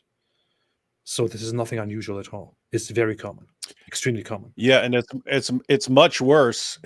Notice if you have 2 armies marching out against each other, and your army is on that side of the field, and their army is on this side of the field, then it's pretty clear. It's pretty clear who the enemies are and so on. When it's like cramped, close quarters, going room to room and so on, and someone in any one of these rooms could be blowing you away. All of a sudden, 2 guys are going around. They both jump out at each other. Someone shoots, even though you're on the same team. So in yeah, 1991's Gulf War, 24% of the U.S. battle deaths were due to friendly fire. A quarter. Yeah, people. Yeah, I mean, again, it's a messed up situation. If you storm a room and there are people in there there may be people in there who want to kill you and stuff like that. I had a dude. This was when I was in the jail, but he was a cell or 2 down. But it was messed up because we were messing with him for a while, and we didn't know he had PTSD and stuff like this. So he started his cellmate came in there and said what happened to my cellmate? He's in there trembling. He's trembling like a leaf. What's going on? And we've been messing with him. Anyway, that's when we found out that this dude, he had been in, that was back in the day. So I think the first Iraq war, and it was a situation where he had to go into a house, and he said he would use his knife if it was going to be like real close stuff. So he's got like a pistol and a knife or something like this. And he said he goes in there and someone comes at him and he just blade right to the throat, and he looks and it was a kid. And anyway, he was still messed up over that years later. Yeah. Yes, Chloe, I agree. Peace be upon me said, macaroni or panini, mo is pedofilini. We are proud. Yes. Pedofilini. Eat a pedofilini. Pedofilini. A giant meteor just arrived. Said, Allah has revealed a large 3-topping pizza for $19.99. Thank you. There's a giant pizza from Allah. Allah's in the pizza. Pura Rock said, can you pardon the Quran? Would worlds collide? Would Africa approve if 1.8 billion people say it's good? I deal with it. What do you say, David? We make Quran lasagna. Hey, we should do a parody of that PewDiePie song about lasagna and do Quran lasagna. I was just thinking the same thing. Quran lasagna. All these jihadis going crying to the mamas. Quran lasagna. Shows us baking up some Quran lasagna. That's classic. That makes sense. Wallahi, some people have been calling me. Hey, it's my favorite. Me some emails. Brother, I have doubts. What doubts, man? What embarrassment is that? Why you have doubts? Why? Get the hell out of here. Get the hell out of here. And there's weak Muslims in the West sending me emails and this, I'm losing my faith and I'm a hafiz. I'm losing, get the hell out. You are never a strong believer in the first place, you weakling. You're a weakling. It is Imagine that's your response to people doubting their religion and leaving. Like, shut up. How dare you? You weakling. I'm laughing because of the people coming up with the names for it. Karanya. Karanya, that's nice. Karanya and Karazanya. Yeah. But yeah, notice the difference between that other guy who's like, hey, we got a problem in that Muslims don't even know why they believe anything anymore, and that's a problem if they don't know why they believe. And then you've got Muhammad Hijab responding, hey, I have doubts, man. What doubts, man? You're never a real Muslim. Get out of here, you little weakling. Brother, Oh, I don't want to be a weakling, so I'll just... Hey, man, get the hell out of here. You're sitting there watching Netflix. Lose faith. I tell you, lose faith. It's better for you. What kind of Muslim are you? I'm just seeing how many of those sounds from that video alone I have on my soundboard. That you would find back home a young man Welcome to the club, or a Damien. young woman You are now a Zabuba. addressing their parents, their family, and telling them, I don't believe in Allah. I don't believe that Muhammad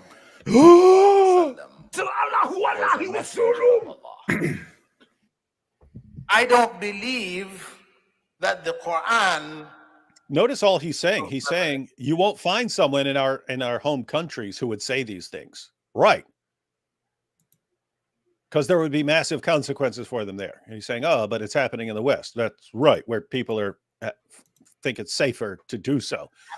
But you still got the apostates across the Muslim world. It is going to become... They just can't talk about it. A tsunami that is going to hit our community in such a way that we will have a very difficult time standing. So this guy is saying that the numbers of people leaving Islam is getting so bad, it is going to become an avalanche, a tsunami. A tsunami. It will destroy us. It will knock us down. We will not be able to stand against it. It will knock us over. This is what this guy is saying. But Damien became a member and also gifted a membership. Wow, fantastic. Fantastici. Buonevento. How do you say that again? Buonevento? Something, whatever. It will knock us over. It's gabagool. Gabagool. Oh, yeah. So Destiny did a 2.5-hour debate with Jenk. With Chunk Yogurt. Jenk. Did he? Trying to look if they're on the entire time. Yeah, they're on. Huh? What? Yeah. Let's Jenk eventually took his jacket off too. Are you serious? Oh no. What also happened, which actually you just told me before we were going live, is that a debate took place on Piers Morgan's show between Junk Uyghur and the Green Prince Musab Hassan Yusuf. Wow, he went against Destiny and Musab Hassan Yusuf. Yeah, he's apparently because he's trying to become president, and he was saying here when I am president. I'm laughing because Destiny picked a thumbnail where Chenk's looking all crazy. Oh, he did. He would do that. Look, he doesn't. He has a people who pick it for him. Look at Masab's face, by the way. I know, it's crazy. First of all, what was your response? You should be afraid of me. If I have to choose between dank yogurt and a cup of yogurt, I choose the yogurt. At best estimate, 7,000 to 8,000, if you accept the IDF figures, have been.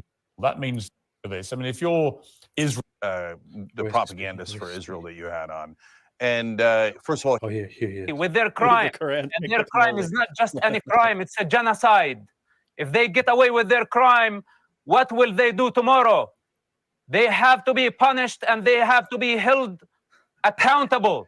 All the calling for ceasefire, those are the people who want to give a lifeline to Hamas.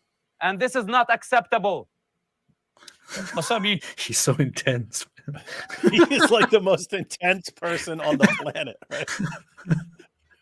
But imagine, I don't know, he's the son of one of the co-founders of Hamas, who was notoriously known to be arrested again and again and again. He spent most of his life that he knew him, like after the whole Hamas thing, in prison or in jails. He was inside Hamas. I guess that messes you up somehow. I don't know. Yeah. No, it affects your brain. So in other words, his brain gets formed in a certain way throughout his life. And then he can, leave Islam, starts really liking Jesus and so on, becomes a champion of Israel, but he is still wired to be absolutely brutal. Yeah. And but my goodness, look at his face. Look at his face the entire. Yeah, he's like, don't talk to me. He tweeted on Friday something that many people. Interest of humanity. I have no respect for these people. The majority of the Muslim people identified with Hamas, supported Hamas. Show me how many Muslims out there who condemned Hamas genocide. Why? Is it because Jewish blood? This is what I meant. That the Muslims, as long as they give Hamas cover, I have no respect for them. He actually went there. Okay, we need to review and this. This is why I chose the cow. He actually wow. Okay, he actually went to Piers Morgan and said those thoughts. He basically spoke to them. That is wow. Okay, we need to review this. We should go live again separately for this, just to review that whole conversation. The cow. I choose the cow. Choose the cow. But Chloe said, off topic. David, I watched your testimony. It's always off topic. Touched me deeply. I confess I'm schizoid, autistic, and have delusional thoughts. How do you handle bad thoughts? Yeah, I mean, as far as delusional thoughts, I mean, step one is recognizing them as delusional. This was part of the movie A Beautiful Mind, which in the movie version he like sees hallucinations and so on. In real life, he would hear voices and so on. But in the movie he learns to recognize the visual hallucinations as not real, and what he would do is he would ask another person, do you see that person, and so on. That's the movie version. But yeah, in real life he had to learn that the voices he's hearing are not they're just inside his head. And so I never had hallucinations like that. I had delusional thoughts. And yeah, you just have to not trust every thought that pops into your head and come up with a way of figuring out if it makes sense. Yeah. I would say that too. Who is this man? What is Apologetics Roadshow? There is no gabagool. That's my real problem with Islam, man. There's no gabagool. Gabagool over here. This is a good point. Thank you for this contribution, David. The world will never forget what you have done for humanity. It's funny. So in those, there are the Sopranos compilations where they compile all that, because apparently gabagool is a thing, but it's not as big a thing as it became in the Sopranos. They just liked it because it sounds funny. But then they did a Mad TV Sopranos parody when the whole thing was like about gabagool. Gabagool. What about the gabagool? Yeah. So so gabagool became way more famous than it was just through like joking. Camilla said, "You shut up." Carver No, said, you shut up. "LOL, David." I don't know. People are fighting here. Grow Better said, I hear voices too. Like whenever David speaks, for example, I hear. I hear a voice right now. hear a voice Lucas of the Ordonez Apostate said, but the Prophet Muhammad Why you Salami stuttering? Muhammad said not to harm the trees. Yeah, that's Why you ridiculous. The Sahih Muslim said, "All ham to Allah and cow for us. We are not the same." Stop it. Chloe said, after watching Truman Show as a kid, I was sure I was in a fake world and being watched. I rejected God because of fear of Big Brother reading thoughts. Yeah, that sounds very... You said schizoid. Is that are you just saying that, or is that actually a diagnosis? If so, and yeah, thanks for sharing that.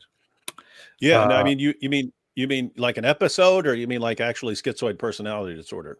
Because schizoid would be it's different from schizotypal or schizophrenic. It is more about being socially shielded, cutting yourself off from society, from the outside world, and being very, very deep in your own thought bubbles and developing not so nice ideas. Yeah. Dutch fella said, do the 27 different Qurans all have different tastes? No, David, they taste the same. Nope, they all taste bad. Oh, that's weird. The cow he chose, Mr. L said, guys, what's up versus Janko and Piers Morgan? Are we doing this or what? Yeah, that's what we just brought up. I chose the cow. I choose the cow. ES 1002 said, would Hakikat you choose 11-month or goat? Depends on how attractive they are. How about 11-month-old goat? Huh. Never thought about that, right? Cheeky Shaky said, Meloni to Mohammed, shut up, you face.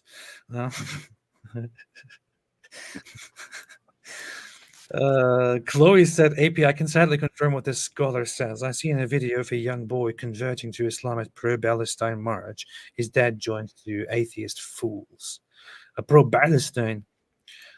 Did you know the Arab, the indigenous Palestinian people, who lived in the land all the time? They're indigenous Palestinian. Farfour said, I am ashamed I never read Mein Kampf. There's some good stuff in there.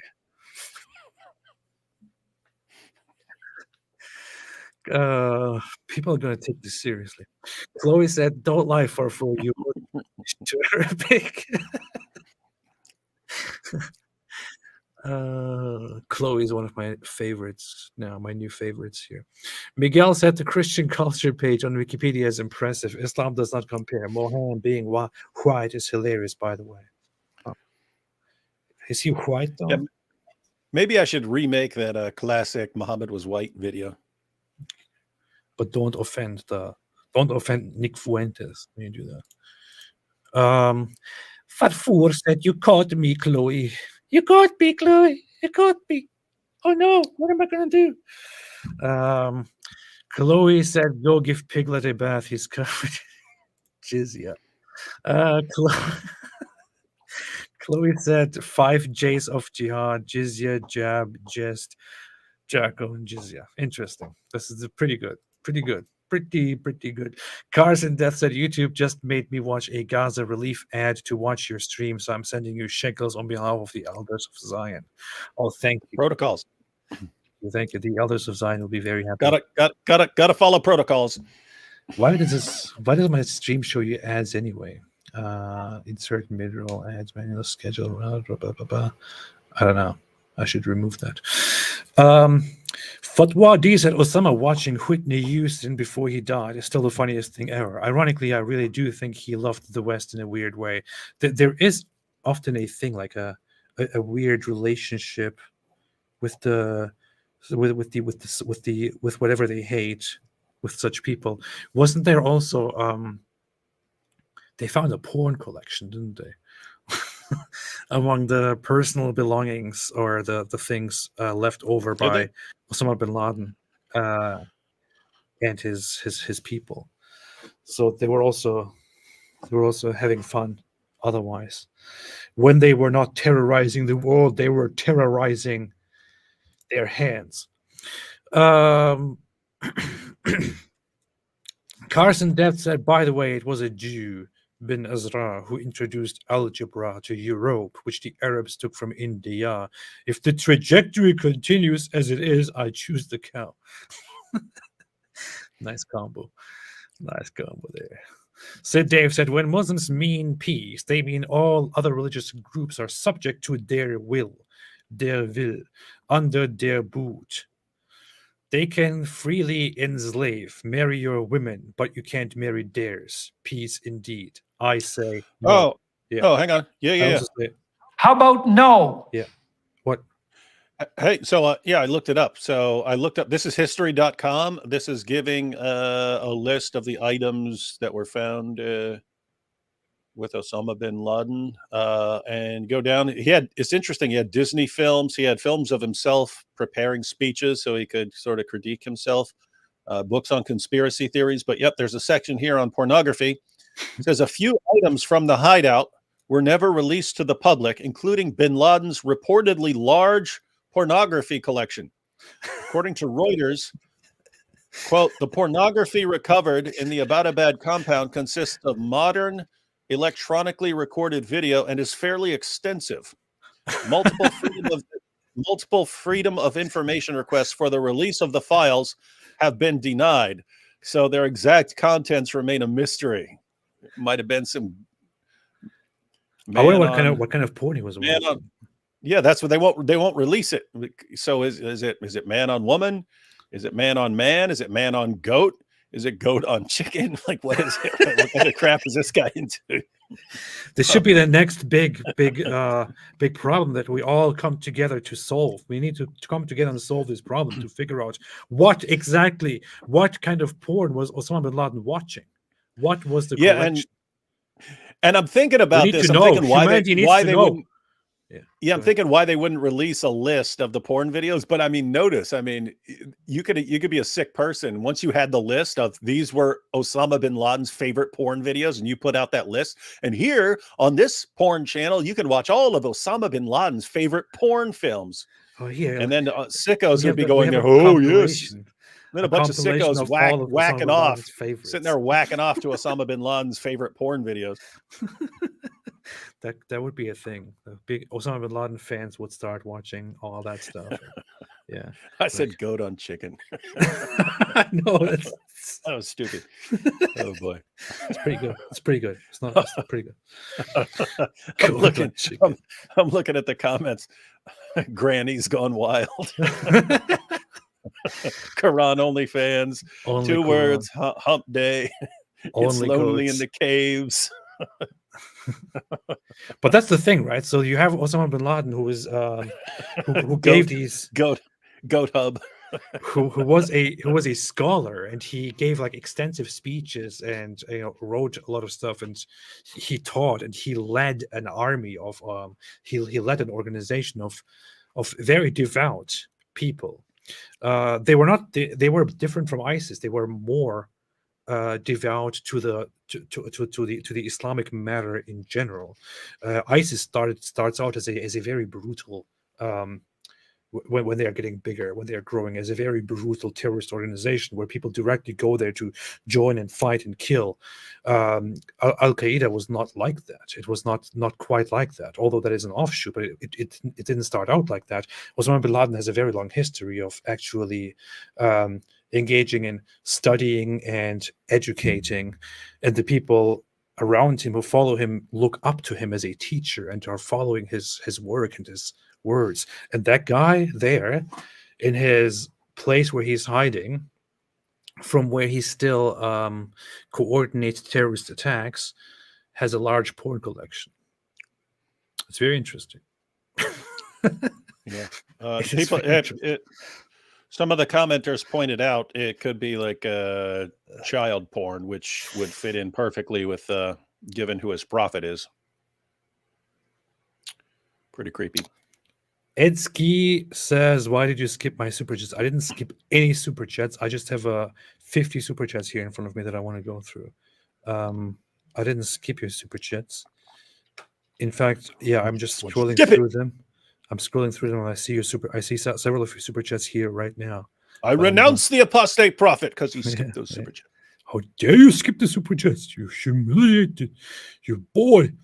Graham Finlayson Favor said, "I love the jizya." Yeah, everybody loves that was Bin Laden's favorite porn film. Tristan Jones said, "I feel like there aren't enough videos on the Reddit apostasy wars. Would any of you two consider making I'm a just video on the thinking. topic?" I'm just thinking those creepy dudes probably do have porn films like with those Islamic themes, like "Pay me the jizya" and crap like that. They probably do that. Bunch of freaks. Yeah, maybe I want the jizya. Osama bin Laden's Give me your organization jizya. there. Maybe it was a giant sex cult. Maybe it was a gay sex cult, and there was actually a whole different ambition behind whatever they did, but they just masked it as an Islamic struggle. What about that? Maybe they were like in the compound, they were all in a sexual relationship with each other, and they were letting out their frustrations by flying planes into buildings and killing people. I don't know. You do have all this creepy stuff going on. You remember Harun Yahya? I mean, I've got books by that guy. They sent his giant book. I've got it here somewhere. They sent his giant book on Quran miracles to universities around the world. And then what was this guy into? He got locked up for something. I had a book, some sort of sex cult stuff. My father had a book from him, which was like refutations of evolution, and it was like this very big thing. But the thing is, he's actually not the author. He's like, lots of people write for him, and then he just puts his name on it as the leader. But yeah, that guy was arrested, and gets 1,075 years in prison. Are you serious? No, he formed a very strange cult in Turkey, which became a laughing stock in Turkey after a while, where he would just have these women who all look ridiculously. They all look like they had massive amounts of augmentation.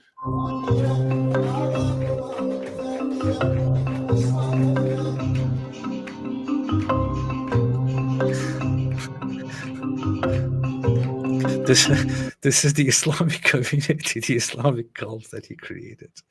I remember years ago, Muslims were sending me arguments and copying them from Harun Yahya and appealing to Harun Yahya. And I went to his website, and I'm not joking, there were like 300 pictures of him, and just in different poses and stuff. And I'm like first impression is you look at that.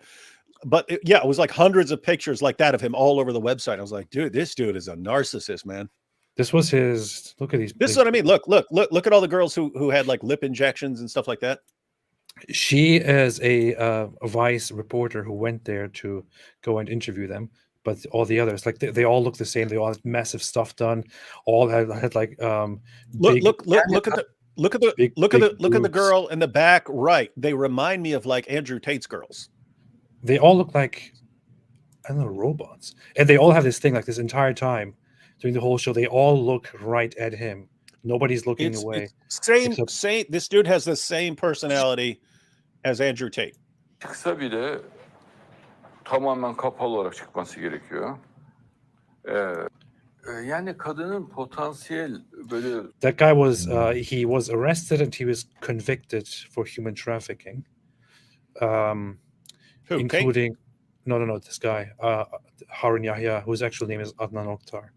He was convicted for human trafficking on multiple occasions. But look at these women. Like he gets them, he lures them in. He called them his kittens, by the way.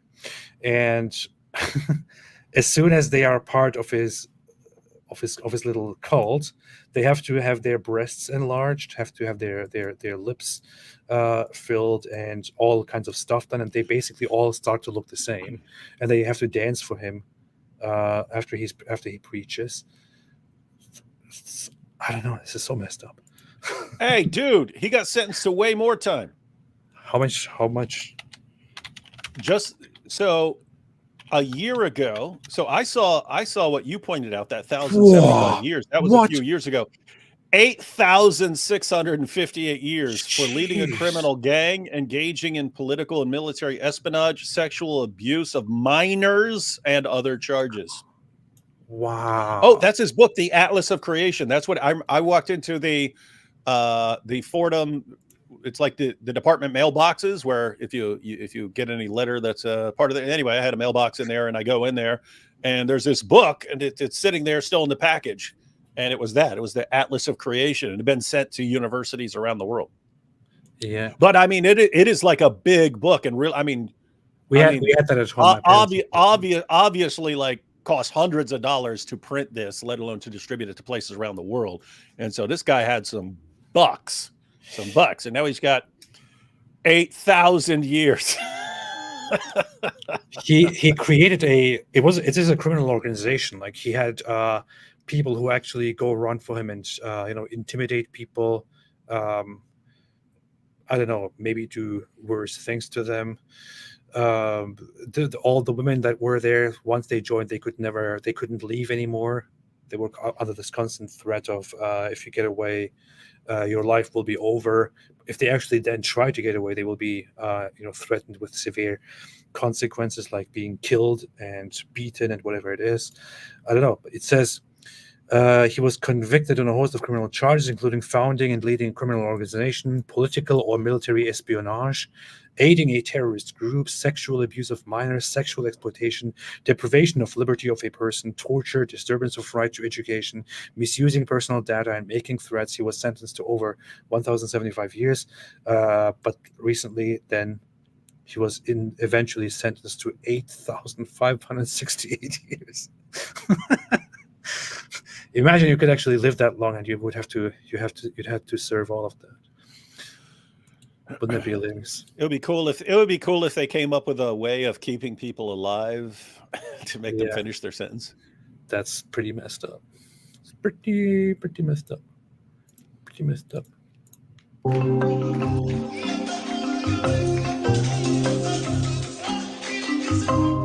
This is so ridiculous, man. Yeah, that's maybe this guy was making videos for Osama bin Laden. He was also claiming that he is the Mahdi, the awaited savior of the Muslims. In the words of my friend Dr. Phil, how's that working out for you? It's nice, isn't it? Pretty messed up. Yeah. Why do we even talk about this? I don't know. Sid Dave said in PAC they have Islamic theology classes which Hindus, Christians are forced to learn. Teachers deliberately give high grades to non-Muslims in hope they convert. That makes sense. I believe it. It is an Islamic republic. Michelle Marie said, "Hey, Michelle, I am with David. There is no gabagool in Islam." Enough said. Yeah. That's actually one of the reasons why I want to convert to Islam. Michael Barnett said, Islam an adaptation of Christianity. Humanity is not liked. Book series Religion separates man from God. Huh. Interesting. Farfur said, and we're proud of that. We're proud of that. Not Glacier said, yes, I'm finally watching your stream live. It is amazing, isn't it? It's fantastic. It's fantastic. Cars in Death said you should have Timur David Aklin, a Muslim convert to Judaism, on the show. Timur David Aklin. No, you should look him up because that's usually people Muslims who leave Islam go either the Christian route or the atheist / agnostic route. But you do usually in certain areas, like you'll have. In India, you'll have someone leave Islam and become and that's usually if they come from a Hindu family and someone had converted to Islam. Sometimes they'll go back to Hinduism and so on. But yeah, it's fairly rare to go in a different direction than the Christianity direction or the atheism direction. That's interesting. And and remember where he came from. So he dropped the tray of dishes that born in the swim against the current of the river, and even if it means I must drown in the process. I don't know. Looks like might be it. Palestinian Muslim Arab becomes a Zionist Jew. Interesting. I'll have a look. I'll have a look and see what I found. Thank you. Farfura said, myself, Ali Dawa and Rabbi Shmuley should team up with his Viagra and his daughter's lubricants. The vibrations would be off the charts. That's a good point. Good point. Ham Sunshine said that jam is hot. It is. I don't know what you're talking about, but yes. If you need I think he was talking about we're proud of that. We're proud of that from earlier. Yes, that's fantastic. If you need the proof, that jam is fire. The Kaaba, straight out of Mecca. Chloe said, will you show the stream James Whale and Ash versus Aim Bass? I still have to have a look at that. James Whale. I'll have a look. Obey said, is it true the bigger the booty, the tighter the straps? This is accurate. This has also been recently scientifically proven. In fact, yeah. Not Glacier said, big fan AP and David Wood. For David Wood and AP, no one has a fixed destiny, rather possibilities. God sees everyone's possibility future. For David Wood, I'm struggling with corn addiction. I don't know what to do now. Any advice?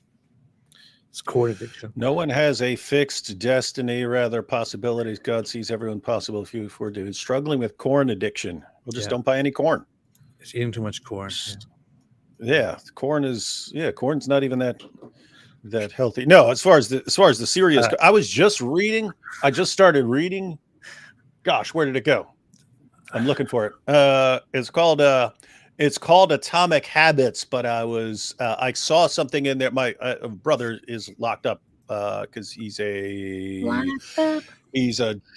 drug addict, and one of the problem with an addiction like that is you can go to prison, get clean for a couple of years, you get out, you can use your willpower to stay strong for a long time. Eventually, just have a really terrible day, and you go back to what you're addicted to, and then you're right back into it. But anyway, I was reading something about it's in the book Atomic Habits, but it's talking about habit formation, because you can have good habits and you can have bad habits, but habits follow this pattern of there's a cue, and that's like a trigger. And that could be situations or people you're around or time of day. It can be all kinds of things that are the cue for the behavior that is part of the habit. But I was pointing out one of the problems with drug addicts going to rehab is when you take a drug addict out of his environment. So these are the people he's around and so on.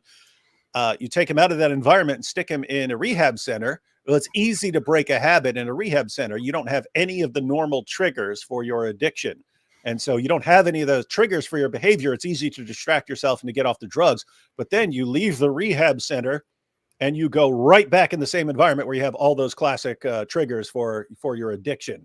And so you resist through willpower for a while, and eventually it's just you're being bombarded by all the ordinary triggers. So that seems like it would apply to other addictions. If you have think about the situations where that trigger your behavior and figure out ways to avoid those situations. In other words, if you know there's a certain time of day you have a problem or whatever it may be, you do something about that. And I know that watching the videos that AP puts here aren't helping you, because this is like softcore porn. This is like softcore porn right here that he's putting on there, giving everyone impure thoughts, because everyone's sitting there fantasizing now about, hey, what if I had a sex cult like this guy? But can you imagine, like, this is not the normal image that you get in your head when you think about an Islamic group or Islamic gathering, Islamic cult. This is not what you usually think of, right? Like, No, it's crazy because I didn't even cover this stuff when it happened, but there are so many examples of how like massively dysfunctional the entire Dawa community is. I mean, like just oh man, so ridiculous. Don't even know what to do. Don't even know what to do. I just find it so funny. I don't know. I choose the cow. Hey, look. Hey, here's Musab Hassan Yusuf. If I have to choose between 1.6 billion Muslims and a cow, I choose the cow. If Osama bin Laden wants to watch porn where a guy is having sex with a woman or a cow, he chose the cow. Probably true. That's why they won't release that creepy stuff. That makes sense. That makes sense. Oh, wait a minute. No, I found that social media profile of that Jewish convert guy. Interesting. I'll check it out. I'll check it out one day. I'll check it out maybe later. Hidden in Plain Sight is what his channel is called. Interesting. All right. Sid Dave said, in an Islamic society, Muslim men are rulers and in control of Muslim women, as well as religious minorities who are subject to the will of the Muslim man. Muslim women have higher status than non-Muslim men. Non-Muslim women are in danger. That's true. That is true. Non-Muslim women are... so initially, the whole idea of covering up the Muslim women was rationalized by the idea that the Muslim women, this was actually it first went only for the wives of Muhammad, because the wives of Muhammad are honorable, and when the wives of Muhammad are walking outside, people shouldn't look at them and shouldn't recognize them and shouldn't like lust after them or shouldn't do any of these things. They shouldn't be available. They should be hidden. So that whole veiling idea was introduced.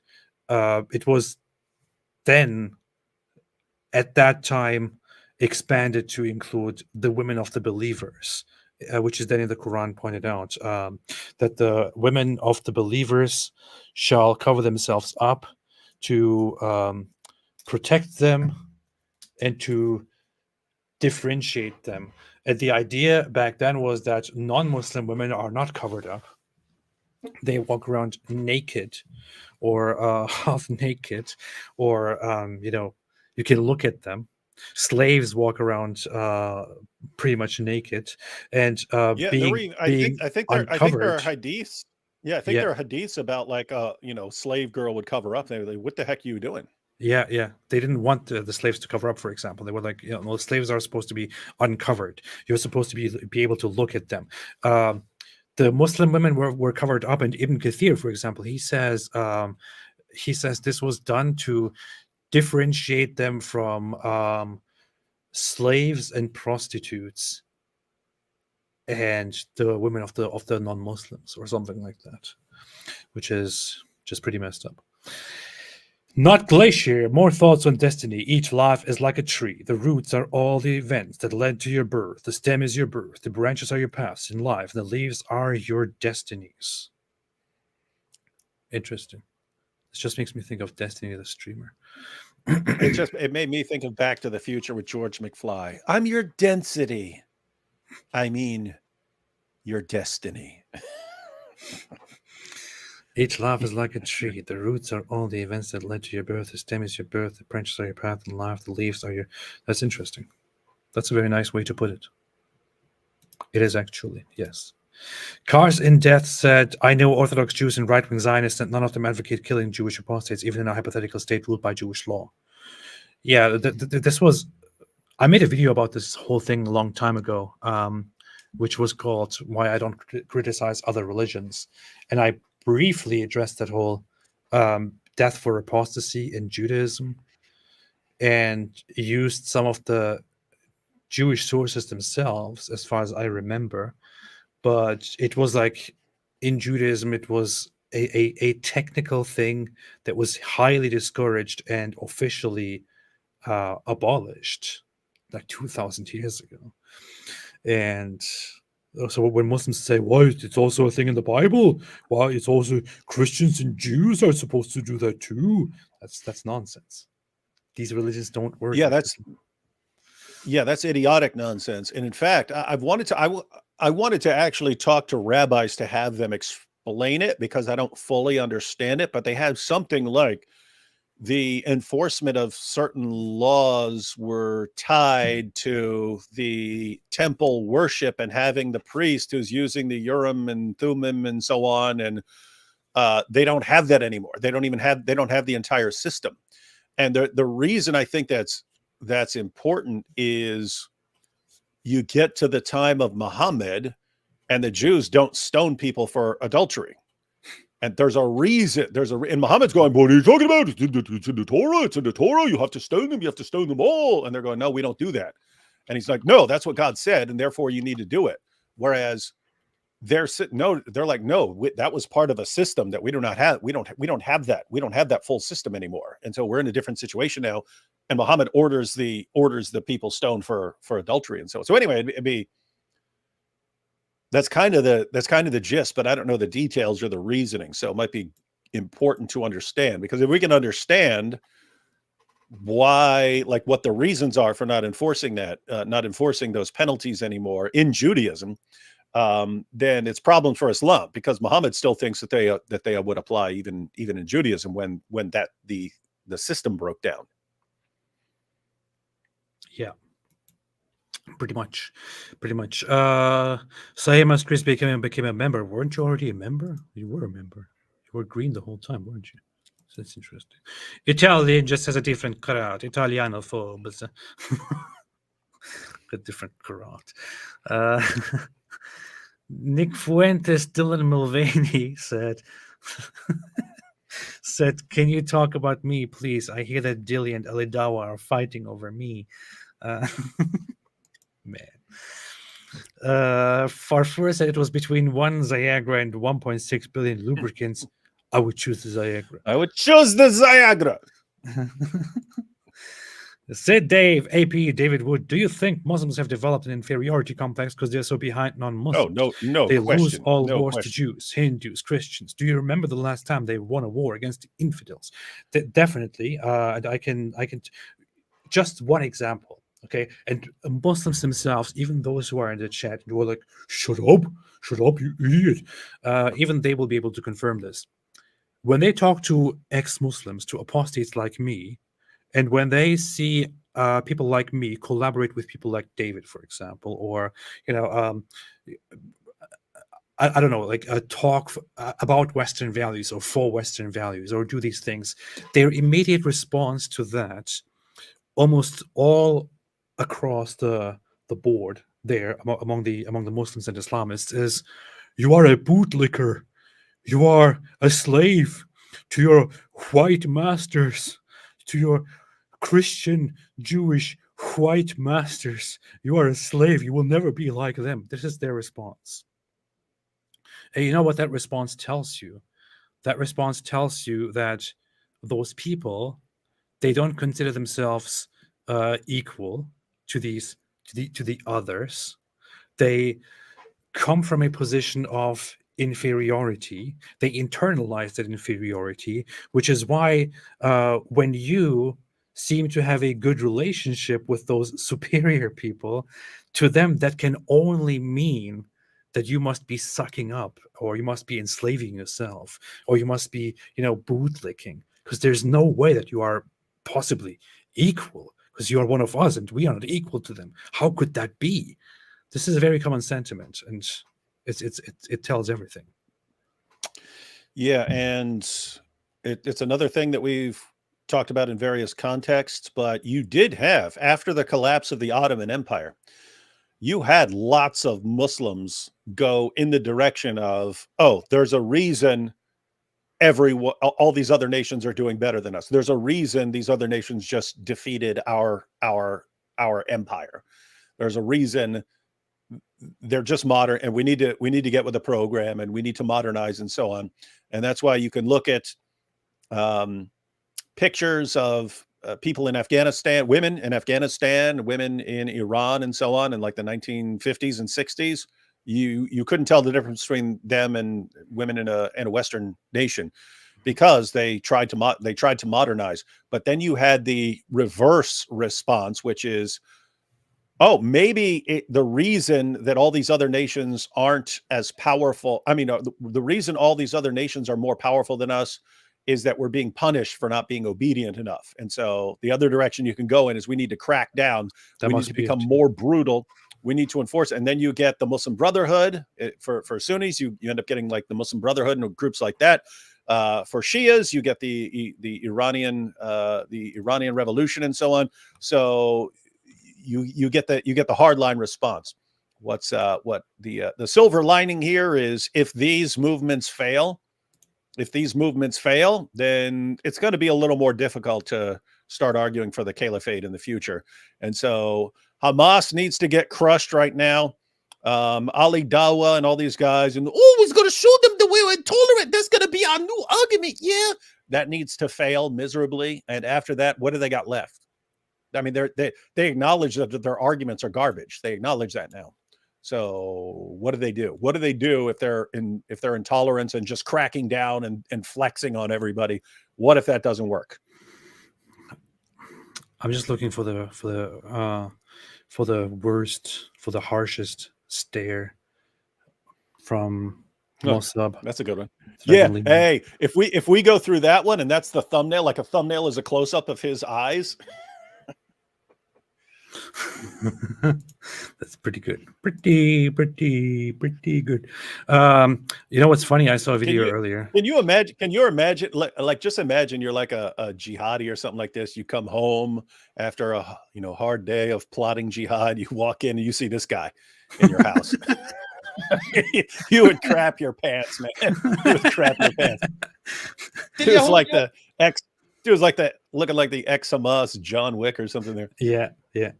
Look at this guy. This is very funny. Look at it. This was 2018. Fatih Hamad, again, this guy who is the Hamas Politburo propaganda guy. لنتطلع إلى أمرين مهمين نحن قاب قوسين أو أدنى منهما. أولا هو تنظيف فلسطين من دنس اليهود واستئصالهم بإذن الله. So we are looking forward to two things here. One is the removal, the cleansing of the filth of the Jews from Palestine. Yeah, the filth of the Jews, the Jewish filth. Let's clean it. We're looking forward to it. They're uprooting from it, inshallah. وهو قاب قوسين أو أدنى. 4 سنوات إخواننا 2022. Look at this. 4 years, my brothers. 4 years. By 2022, we will be rid of them. This is very funny when you review this in 2023. Yeah, this is just, I mean, once again, in the words of my friend Dr. Phil, how's that working out for you? Yeah, apparently Allah didn't will it. Maybe that's what happened. I don't know. And that's we were just talking about that yesterday, and that's what I'm wondering, because that one question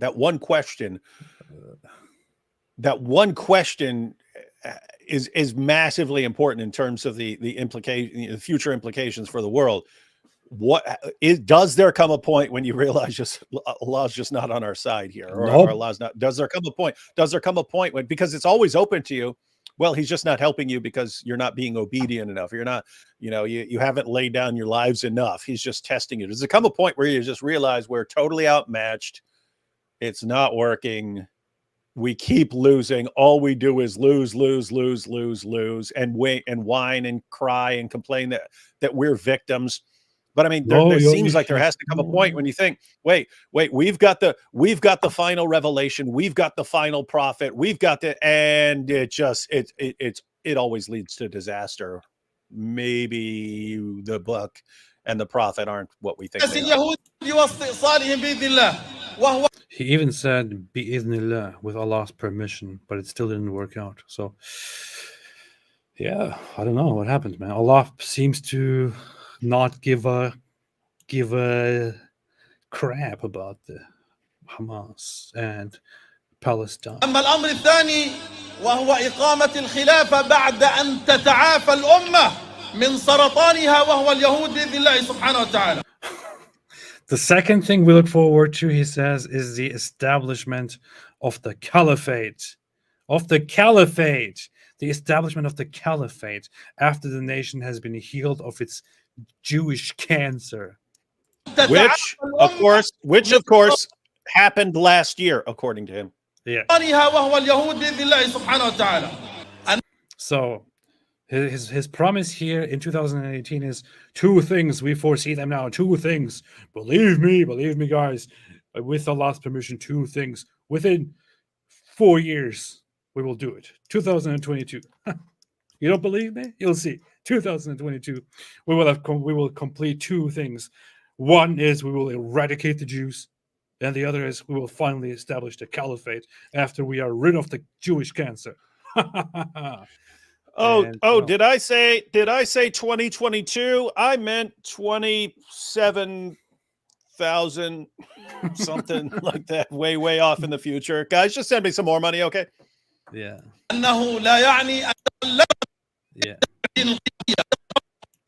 ومع إخوانهم من الفصائل الأخرى لا يجوز أن يسيطر اليهود على بعض الدول العربية على مستوى الأنظمة والجيوش والأجهزة الأمنية وتبقى الشعوب مقهورة. It's so interesting that when in these conversations with people from around the world, they will always say, "No, it's about Zionism, it's about the state of Israel and this and that."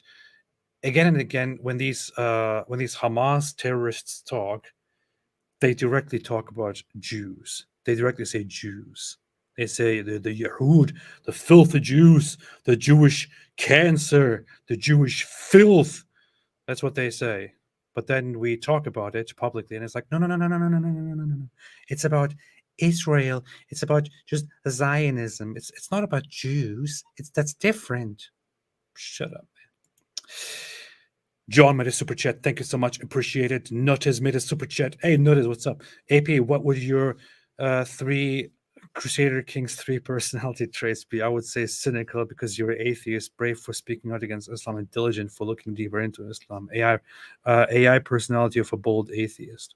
I don't know. I would have to look into that. I'll get back to you on this. This is a very important topic. I'll get back to you on this. John said, can you guys do a live stream critiquing Norm Finkelstein? I'm tired of Muslims citing this guy like he is infallible. They will just continue doing that. There's no point to it. It's like the majority of Norman Finkelstein's peers disagree with him completely, but it doesn't matter. It doesn't matter to them because they're like, still they will say, well, do you know better than Norman Finkelstein? He's a scholar. Well, the majority of scholars of his peers disagree with him. They are scholars. So why are you listening to him? Oh, I don't care. Are you a scholar? What are your qualifications? They will just play that game forever. There's no point to it at all. Etsky said, what do you call an old radical Islamist a boomer?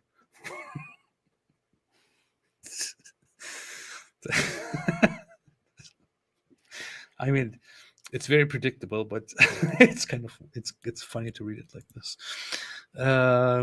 Yeah.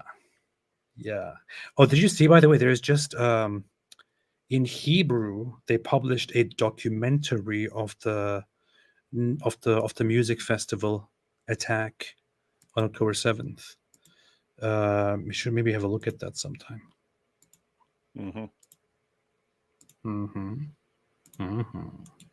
Yeah, I've seen that. I mean, I haven't seen it, but I've seen it. Yes. Listed. Black Belky said, I'm an Assyrian. I exist today because my ancestors did not surrender under centuries of Islamic threat, and we are proud of that. We're proud of that. Actual genocide. That is true. Actual genocide. Etsky said, chess is banned under Islam. They hate that the queen moves freely. It is still a thing. There is a big discussion on it, and you will see that sometimes, like Muslims from different strains of Islam will just play it and not consider it haram. But I learned, for example, based on my jurisprudential teachings back in the day, that playing chess was considered haram, which is ridiculous. Like, chess is like, why in the world would chess be haram? It is. Yeah, Andrew Tate. It's so stupid. But there are apparently certain hadiths that they appeal to, according to which Muhammad said that that you shall not play chess. And as far as I remember, there is a hadith that is not considered very authentic, but which is that which is where he compares playing chess to putting your hands in blood or filth or something like that. I don't know. I don't remember exactly. Haven't looked into that in a long time. When Ivram said, "Much love from an Israeli Christian. Here are some shekels. The Jews aren't the only one with the money. LMAO." Oh, that's true. That is true. David, we have some shekels from a Christian in Israel. Here are some shekels. The Jews aren't the only one with the money. That's good. We didn't really think about I'm looking that. I was looking up these chess hadiths. I can't see the grade on any of these. Stefan Milojevic said, "Kevin, as my memory serves me well, was a good guy." Kevin, as my memory serves me well, was a good guy. Yeah. What did you find something? Let's see. Al-Adab al-Mufrad. Ali ibn Abdullah was heard expressing his dislike for chess and said, "Do not greet someone who plays it. It is a kind of gambling." Yeah, these are from Ali. Ali used to say that chess is that's a weak one. You're weak. You're a weak one. Only a sinner plays chess. But again, that's from Ali. He told that when asked about playing chess and replied that it pertains to what is worthless and that God does not like what is worthless. And then Malik's Muwatta, Yahya related to me from Malik, from Nafi, from Abdullah ibn Umar, that when he found one of his family playing dice, he beat him and destroyed the dice. Yahya said that he heard Malik say there is no good in chess, and he disapproved of it. Yahya said, I heard him disapprove of playing it and other worthless games. He recited this ayat, what is there after the truth except going the wrong way? So sounds like it's just a worthless waste of time. You could be boning a child bride during that time or slaughtering unbelievers in the name of Allah. You're going to sit around playing chess. Come on. Exactly. Priorities, man. Priorities. Don't be stupid. Stupid. Ain't nobody got time for games in here. Think this a game, son? So there is one hadith which says that according to a certain report, Allah's apostle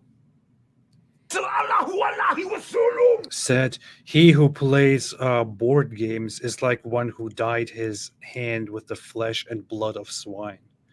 But again, not entirely. Oh yeah, I think they're more on backgammon. Let me see. Why you say moron? Who are you calling moron? Oh, here. Okay. Here, let's see. What is this? Oh, there's a bunch on backgammon. Who played the messenger of Allah? The messenger of Allah said, he who plays backgammon disobeys Allah and his apostle. Yeah, alhamdulillah.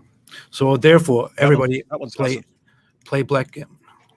Backgammon, not blackgammon. Play backgammon. Okay. Once you go blackgammon, you never go backgammon. Yeah. Hey, check this out. Hey, this is Sahih. Beretta reported the Prophet as saying, if anyone plays backgammon, he sinks his hand in the flesh of swine and its blood. That's nice. That's cool. Isaac Khadir said, good idea. Keep a Quran while discussing with a Muslim about Islam. Anytime they avoid answering or try dodging, slowly tear up the Quran until they finally quit the intellectual dishonesty.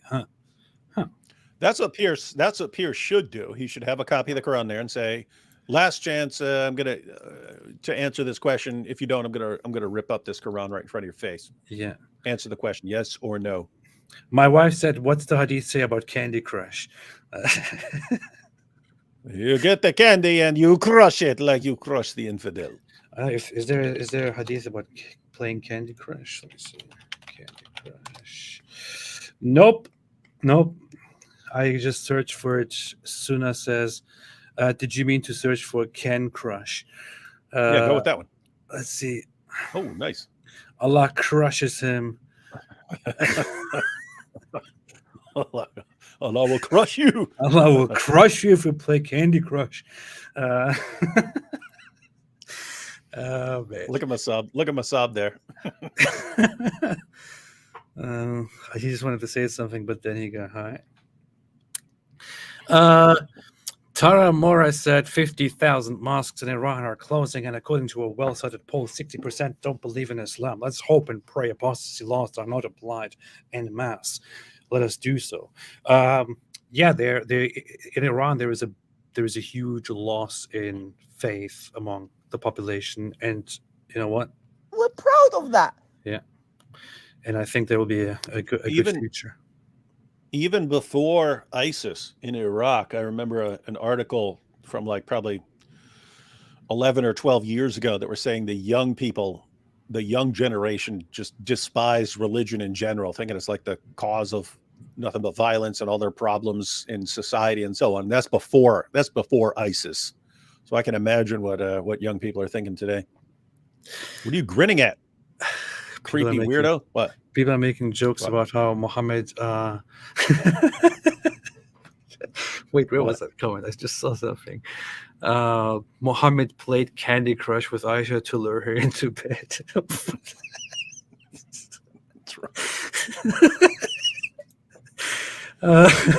My name is Sean. Said play the song already, Ridwan. Oh yeah, that was early before I played it. You know, well. You see, Edsky said, what do you call an Islamic capitalist? Prophet Muhammad. Did we already have that last time? No, I think that was a related joke. Yeah. Stefan Milevich said, guys, whole Quran is a lot to eat. Please calculate. I know, I'm not entirely sure about it still, but I'll see. Tamara said, when will Sheikh Yabudi make a comeback? I'm talking to him at the moment. He might come back with a project soon. Tamara Holloway said, have you seen Andrew Tate's recent Bible talk? What? Andrew Tate's recent Bible talk?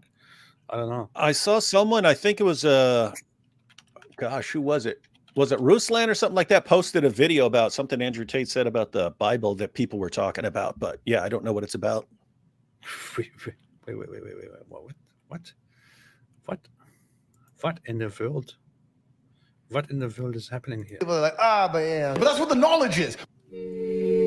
This again in the Bible. Okay? There's gonna be so many people that are like, but that's what the knowledge is. My grandma is from Alabama, and she's a strict Christian, and she's from Alabama, like down the sticks, middle of dirt mud, Alabama.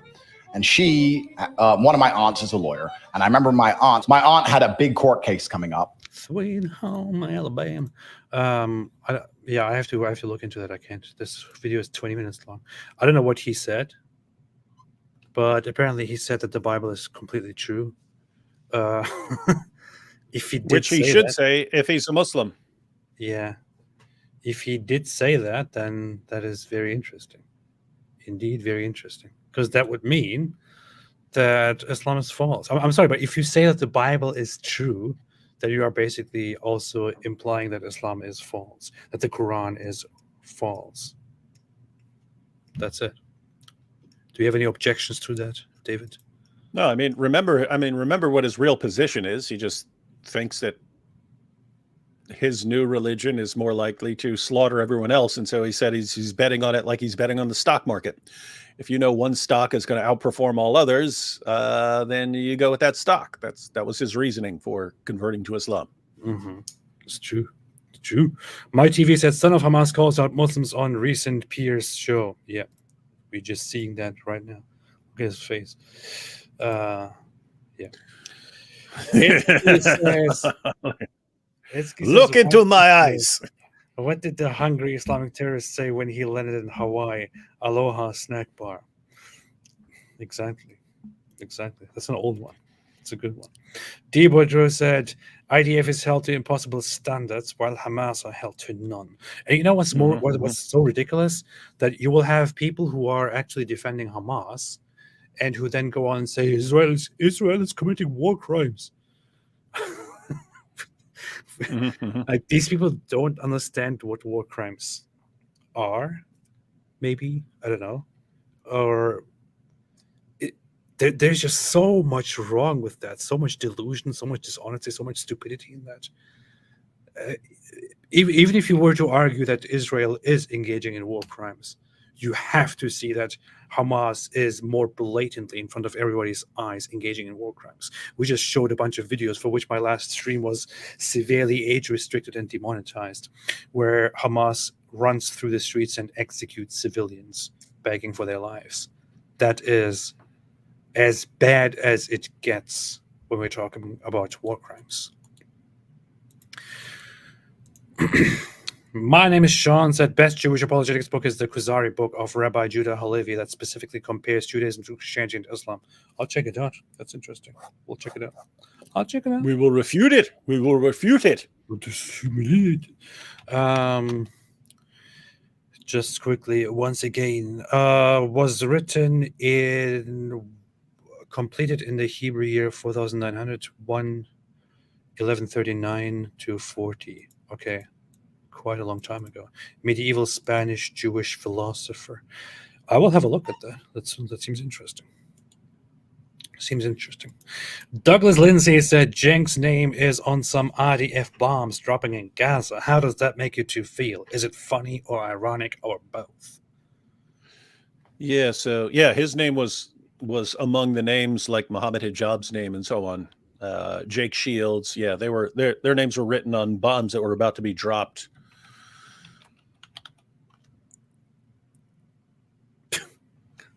Do you see this ridiculous person that I responded to several times on Twitter? What's her name? Jory Mika or something like that. Jory Micah, whatever you say. This ridiculous person who said, "Why are Zionists so mean to people online?" And then it turns out she is this one here. Oh, I saw that. You saw that, right? Yeah. 10 years in prison for multiple aggravated assault and drug charges. There's also more to that. It's like I don't know, people are posting details like Jory Micah arrested for biting cop's hand, faces 19 charges and 10 years in prison. Biting cop's hand. But she's sharing these ridiculous conspiracy theories, including, I don't know, that she's like, Muslims didn't do 9/11. It was actually Israel and the USA that did it and things like that. But that's nothing. Nothing. It's significantly more severe, the kind of nonsense that she spreads. And this is just one of those grifters who just found their game when this whole Hamas-Israel war started recently. They thought, hey, I can just farm some nice engagement here and get new followers when I just, say the dumbest nonsense about this war. Etzke said, if Kermit the Frog converted to Islam, would that make Miss Piggy Harambe? Yes. Yes. That is good. It would be. It would do it. My name is Sean said, became a YouTube member. Welcome to the club. Now Zabuba. Jack Ray, David, do you have to go? You look like you. Do you have to go? You look like you want to run or something. No, I hurt my back earlier, so it hurts to sit here for 17 hours. But go ahead. No, I'm good. I'll just have to reposition myself. Weakling. Just have to reposition myself periodically. Weakling hurt his back. Jack Ray said, "Hey, you should now take pain medication and then say all kinds of ridiculous stuff, and then say, and then I won't have to challenge everyone to a fight." Sorry, guys, it was because I was taking pain medication. That's why I said some really absurd things. Yeah, I'll challenge everyone to fight, and then when someone finally calls me and says, "Okay, I agree to fight," say, "No, my back was hurting really bad." For those who don't know what I'm talking about, that is a reference directly to Mohammed Hijab, who, after saying some really weird things, came up with this excuse here. Recently, I had serious back injury and have been on a mix of extremely potent medications. This, mixed with my wild nature, has produced some very unusual private and public communications. This is one of them. Apologies once again. Hey, he stole that. He stole that from Vito in The Sopranos. Vito in The Sopranos he got caught at a gay bar and stuff like this, and doing some other stuff, and he blamed it on he said, I was on this new blood pressure medication, and it didn't work out. Jack Racing, Islamic Apostasy, Avalanche, Tsunami, Sharknado, Nami. Ah, that's nice. That's nice. I don't know how you brought the shark into that, but that's nice. Hostamagi said, there is no God but Allah, Muhammad is his prophet. Work on your zabiba and you will one day get the zabuba. The bigger the zabiba, the bigger the zabubas. Yeah. Especially if you have big zabubas and a big zabiba. It's like, wow.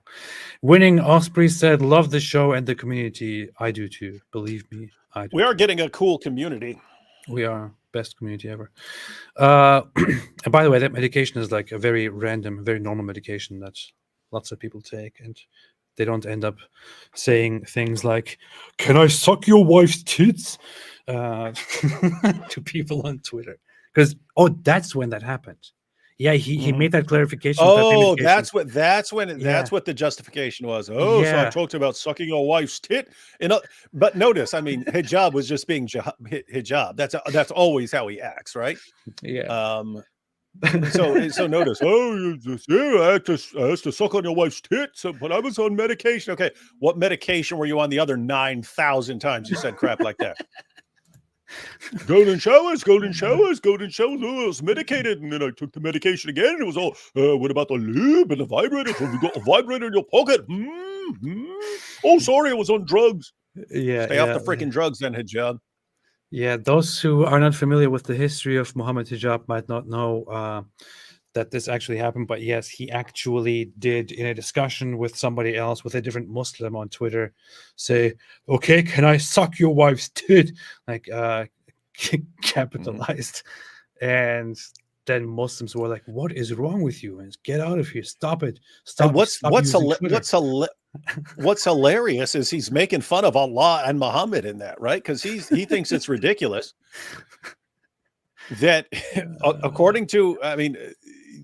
according to Allah, the solution, if you have to be around a woman that you're not married to, and the woman has a husband, and the husband's worried about his wife being around this guy that she's not married to, the solution, according to Allah and Muhammad, is to have the man that she's going to be around. Like if it's a work. So suppose you're a man and your wife works somewhere and she's going to be around some guy and you don't want them to have sex. The solution, according to the Quran, this was revealed in the Quran, is that she should breastfeed the guy 10 times, and that way he'll be like her son, and there won't be any sexual attraction anymore. Yeah, and that got abrogated, and it got abrogated to 5 times. So just have your wife stick her zabubas in the guy's face 10 times. I mean 5 times. So it went from 10 to 5, and then. It's just funny because Aisha says this is Sunan Ibn Majah 1944. Aisha said that Muhammad died and she had the copy of those verses, and oopsie, her sheep ate it. Sheep ate the only copy. So why aren't those verses in the Quran anymore? Aisha's sheep ate them, and the verse of stoning, which she was going to be on the receiving end of at one point when she was accused of adultery. Here it is. There we go. Mr. Java says, okay, can I suck your wife's tit to make her? I find it funny how he capitalizes it. Like he starts with, okay, can I suck your wife's tit? And I'm saying this in all caps. All caps. Man, it's so ridiculous when you go on Google and search for Muhammad suck your wife's tit, Muhammad hijab. You just get all of these other things that he also said that are just pretty messed up. It's like, this is Muhammad hijab. You don't have to do or say anything. That's what he is. Anyway, Chloe said, thank you guys. I'm a solipsist. Solipsist previously mentioned. Solipsist. I'm the solipsist previously mentioned. Nice. Gabagool over here. Over here. That's the famous clip. It's a girl going, don't eat gabagool. It's full of fats and nitrates. And you go, gabagool over here. Yeah. What's the gabagool? My wife is asking a very important question here. She says, does milk have to be extracted for the magic to work? I will get in contact with Sheikh Asim al-Hakim to ask him this question and see what he says. We'll see what this says. This is David is. You could pay. I mean, it's worth the $100 for the half hour to ask him. Yeah. I'll pay him $100 and I'll ask him. I have a very important, very pressing question here. Please help me. Please, Sheikh, help me. Please. When I suck someone's wife's tits, does milk have to be extracted? Please tell me. Please help me. I'm looking for an answer, please. John Choi said Gabagool. Oh yeah, I read this. Lucas Ordine said someone was also super into anime app. Sounds like maybe he had like hentai porn or something. I don't know. White Lily said Osama chose the cow. He watched Men on Cow. That sounds reasonable. Maybe that's why they didn't publish it. I don't know. I mean, keep in mind they caught him in Pakistan, and Pakistan was the capital, the global capital of like man on animal porn. Yeah, but it would probably be donkey. It's more like that's probably why he moved. That's probably why he moved there. Yeah, he probably moved there. This is where they get the good stuff. This is where they get all the good stuff. I can get my collection here. Yeah, I don't like America. Destroy America. They have bad porn. Over here, they have animal porn. It's much better. Hosta Magahogi says two Zabumas, one Zabima. This is just, I don't know, man. Notice that Osama's collection probably had what those Pakistan TV show people were crying about before, of the women writing parts of the Quran on themselves and men writing it on their you-know-whats. Maybe That's a big thing in Pakistan. He probably had a whole collection. Yeah. Maybe they just misunderstood it as porn. Maybe he just had a big collection as evidence of people who write, the Quran on their genitals and do things like that to then, hunt those people down. So we shouldn't have this prejudice against him. Maybe he wasn't using it for sexual gratification. They just misunderstood it. This is completely reasonable. Farfur said, I heard Bin Laden loved a film called Two Girls, One Hijab. Jesse Johnson said, the jizz of the jinns, Lutherans meet Muhammad for the first time. Yes. It's getting out of hand. The quality has gone down the drain here. Mark 5 says... We really see the AP's fans. Yeah. Mark 5 said, just watched a documentary that shows how the Islamic State was involved in the sex slave industry. Pretty sure that was the main motivation behind the Islamic State. Yeah. Degen Tears said AP an atheist, jizya all over his stream. David Wood a Christian, no jizya on his channel. Draw your own conclusions. See, makes sense. The Sahih Massacre is the contrast of David Wood giving help advice on addictions, while AP shows off weird Turkish cults is great. Yeah, and also a sex cult to that. Sid Dave, if Muslims leave Islam in a Muslim majority country, they generally become atheist or Christian. In a non-Muslim country, they try to assimilate in the local majority religion, Christianity, Hinduism, Buddhism. Pretty much. Yeah, pretty much. I would say that most people who leave Islam in the Western world probably become atheists. And then number 2 would be Christian. I mean, from what I see from ex-Muslim communities is that most of them become atheists, but significant numbers become Christians as well. Became Numa said, Christ, apostate who find Christ will save humanity.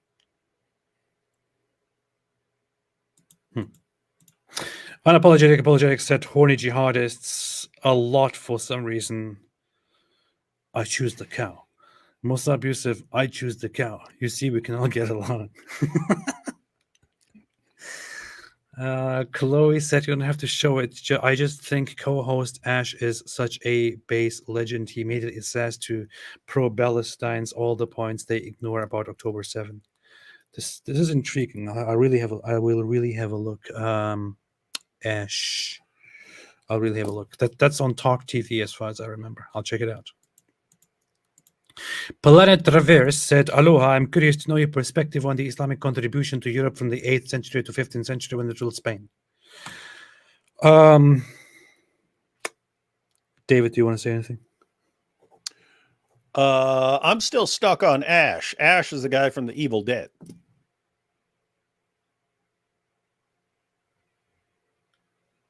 Pretty sure there are more ashes than that. Pretty sure there are more ashes than that. Well, there's not a lot of guys named Ash. I've just only seen that from one guy ever. Oh yeah. So what about the main character of Pokemon? You don't know about that, right? There's someone named Ash there. Yes. Yeah. What? Ash Williams. Who's Ash Williams? Is that character? That's the character. Then who is the Ash from the? I don't know. What was that other guy's name? I don't know. Talk TV. Let's see. Talk TV. I have no idea. I'll check it out. I'll check it. James Whale and Ash something. Ash Gold. I'll check it out. I'll check it out. So David, what are your thoughts on the fantastic Islamic contributions to Europe?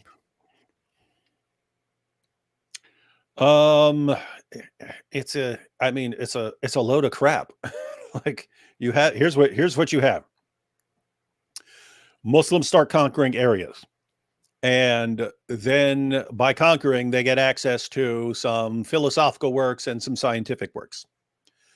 The people who discover this stuff, some of them would be interested, and they would have to go to the caliph to request permission to study these scientific works or these philosophical works and so on. And you would get a brief period where Islam makes some contributions and so on in these areas. Islam always suffocates it, and they always, at the end of the day, they always conclude this is of no benefit to Islam. So it suffocates it, and then you don't have it. Meanwhile, other people in other parts of the world, they recognize the benefits and they keep at it, and so on. And so that's, yes, Islam conquers. Islam conquered a lot of areas. Islam had access to a lot of knowledge. The knowledge did not last. Who in the universe goes to an Islamic country nowadays to learn about anything besides Islam? This is exactly what Islam, yeah. So anyone, ladies and gentlemen, anyone could do this. If you have a booming new religion that takes over massive parts of the world, you will also be taking over these people's books and so on. And you could use that for a while. It doesn't last in Islam. So as far as the contribution of Islam to Europe, yeah, it's not because of us. Notice the relevant factor in Islam, as far as transmitting any sort of knowledge to other places, is that Islam conquered areas and then had some interactions with Europe. That's it. That's the great contribution. Notice it's never Islam is making the contribution. It's not Islam has this stuff. Islam comes up with this stuff. It doesn't. Islam conquers other areas where people have stuff. Alhamdulillah. Beautifully spoken. But this is exactly what an Islamophobe would say instead of just appreciating and thanking Islam for all the contributions. I want to be the very best. Planet Trevor. Oh yeah. Farfour said David Wood gets over 3,000 viewers. Christian AP gets barely 2,000 viewers. Atheist, draw your conclusions. How dare you? How dare you? Good point. Good point. My name is Sean said those guys will eradicate the Jews right after Iran will contact the she was 9 years old guy. Hey, don't say that. I might get in touch with him quite soon. She was 9 years old. Deja Vu Disciple said Christians showered David Wood's channels with gifts of memberships. AP channel, crickets. Wait a minute, did I have a cricket sound here? Oh, I had it, but I removed it. Anyway, crickets. Well, that's how it goes, man. That's funny. I wanted to put a crickets sound on my little soundboard here. I had it somewhere, but I don't know. Apparently, I removed it. Apparently, I removed it a long time ago, and I don't know what I did with it. After I removed the... Let's see. I should put a cricket sound on here right now. This is what I'm spending my time with now while everyone is waiting and watching for the next super chat to be read. I'm just here doing insignificant stuff, looking for the cricket sound, which I can't even find. Anyway, XXWLZXX said, every time I'm at work, you guys are always streaming. I feel like you guys are my co-workers. LOL. We are. Mm-hmm. We are. We are. We are your co-workers. I didn't know there is no P sound in Arabic. They can't even say Palestine, said Nick Ross. That is true. And the Palestine. The actual word is like in Hebrew, it's Pelishtim. It is PLS or Pelisit, something like that. It's only in the Greek, the P sound gets slightly turns into the F sound, and it then was adopted as the F sound throughout different cultures, which is how the Arabic speaking people adopted it as Palestine, but it is actually Palestine, Palestina in Latin, for example, which the Arabic speakers cannot say. They really can't say it. So they say Palestine, or if they try to say Palestine, they would say Palestine, because the lack of the P in Arabic makes them often pronounce it as a B. That's the joke when you do an Arabic accent. So they're like, Palestine, Wallah, we are indigenous Palestinians. Wallah. What is this? LOL, AP's fans trying to be like David Wood's fans. Ha ha ha. You think that's funny? You think it's funny? Yeah, people. Well, we could give memberships too. Zane gifted 10 memberships. Very nice. Very nice. Thank you for that. Stuart Walker gifted five memberships. See, here's what you have right here. See, look, you know what that is? Venn diagram, right? Venn diagram. See, you got D Woods fans. You got D Woods fans here. That's this circle. And then you have AP's fans right there. And then these people over here. These are like total perverts, right? These are total sicko perverts. And then these are all like super good people here who are the D Wood fans. And then there's some overlap. There's some overlap here.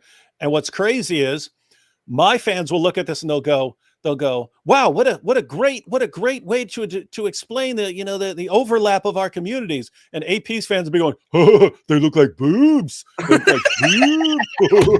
Zabooba. Oh, Zaboobas.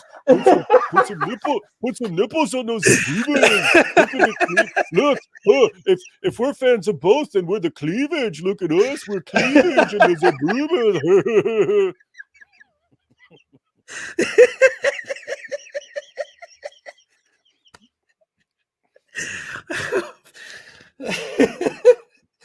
Oh man, what's funny about this is that David is the one introducing the whole idea that those look like boobs. Well, I know how your perverted fans think, so I knew it. Man, the funny thing is that the middle, which is the overlap, is probably significantly bigger than the outside. But yeah. What's wrong with it? Those look like boobs. Farfor said, I would say a joke about Islamic financing, but there would be no interest. Oh, that's a nice one. That's a good one. That's a good one. That's a good one. XXWLZXX said, Tafsir says, chess is a sign of the end times. People will play more chess? Definitely. I've been playing chess non-stop over the last months, very much, like every single moment. AP's fans are like, oh, chest sounds like chest. Chest. What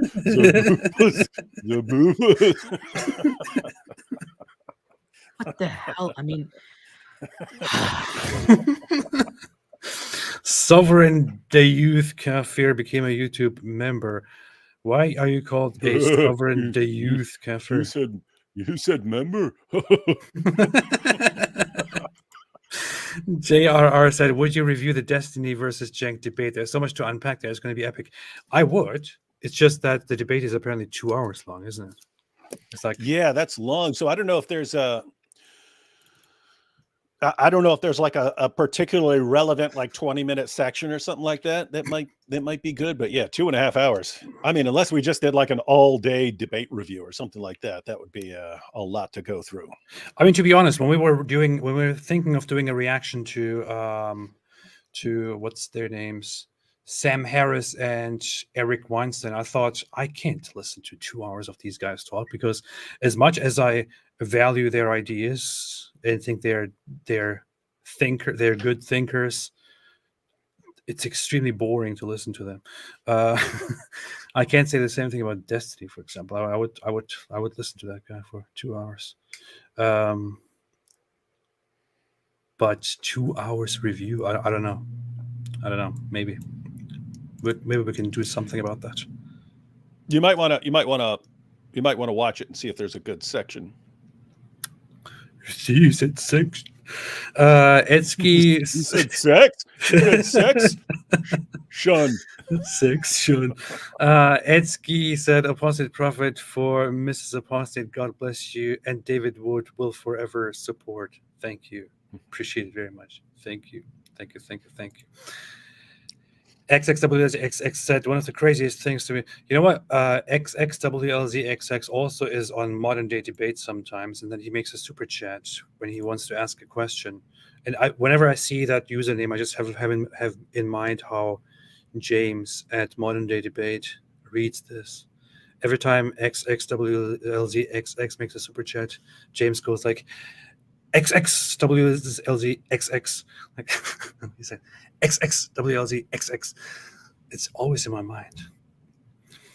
Oh yeah, one of the craziest things to me is that Muslims criticize the West using Western moral foundations. Well, according to their own moral foundation, rape, murder, pillage would be the norm. It's just crazy.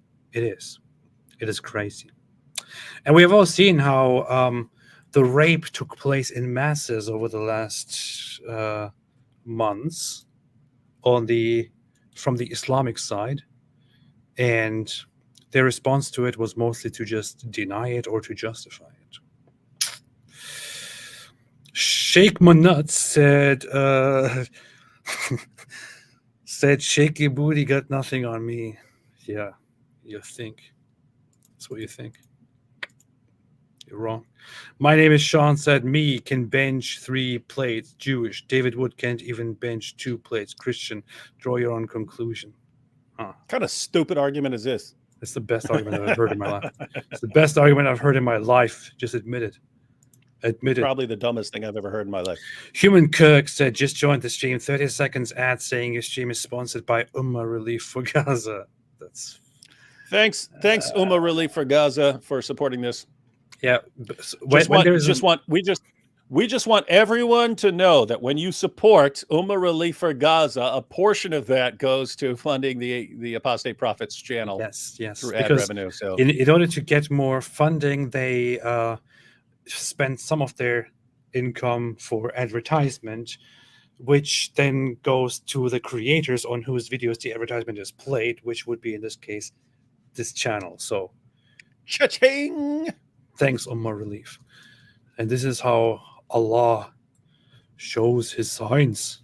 But those who are blind will never see. Keep in mind, some people pay their zakat to these organizations, and then these organizations give part of the zakat to AP, and so zakat is going to the Apostate Prophet. They're paying their jizya to me. Carl Vera said, you guys need to challenge Mo to a topless debate. Okay, I need to find that tweet on the whole thing. Mohammed Hijab. So for those who missed it, Mohammed Hijab, because his name was written on a bomb, was he said like I'm.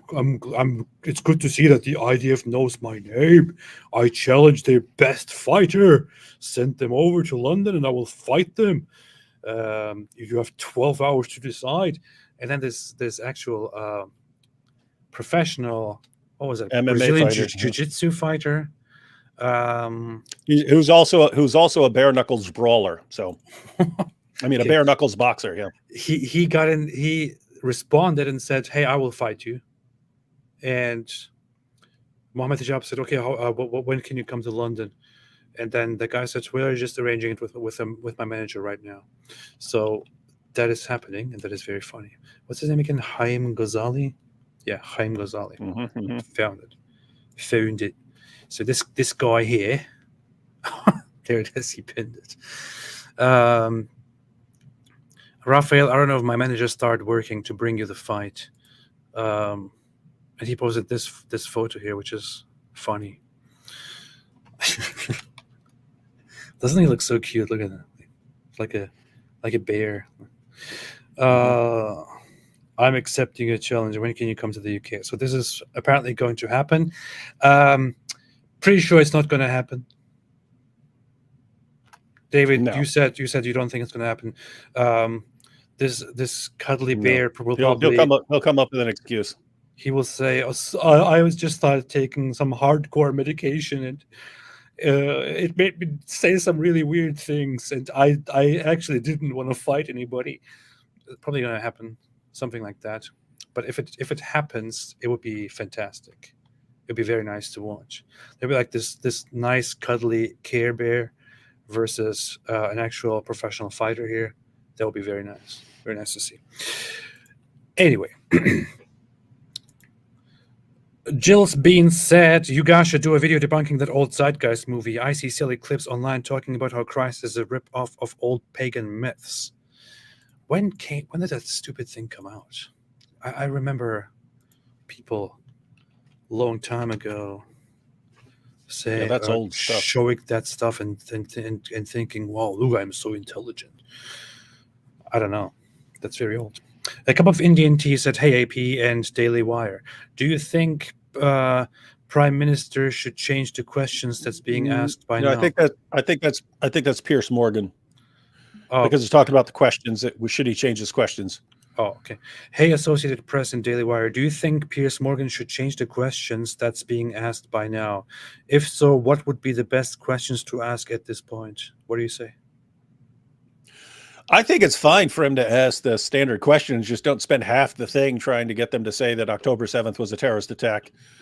Just say, hey, I'm going to give you one opportunity to say whether you agree or disagree that the October 7th massacre was a terrorist attack. Just so you know, if you refuse to answer, we will take that into account. And then, if he wants to ask something with Sharia, I don't know. It's very easy to get specific if you're asking someone. And it's entirely relevant. I mean, one, do you want Sharia in the West? Do you want Sharia in Western nations? Do you want the UK under Sharia? It was entirely relevant when he's talking about that. But yeah, I would encourage him to ask the question, then move on and get specific. What do you believe should happen to apostates in your ideal Islamic state that you're? What do you believe? Why are you asking me? How dare you ask me? What do you believe?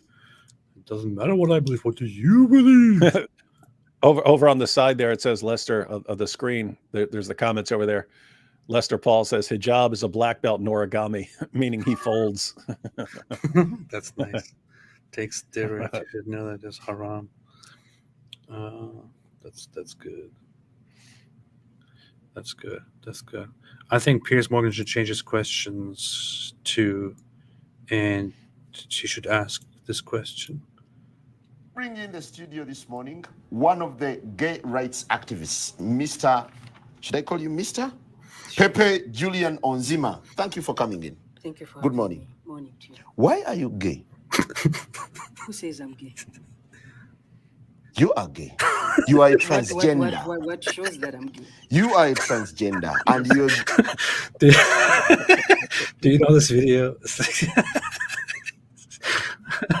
It's very popular by now. It's just hilarious. No. I mean, notice if we're talking about Piers Morgan asking questions, if he had more of like the hijab.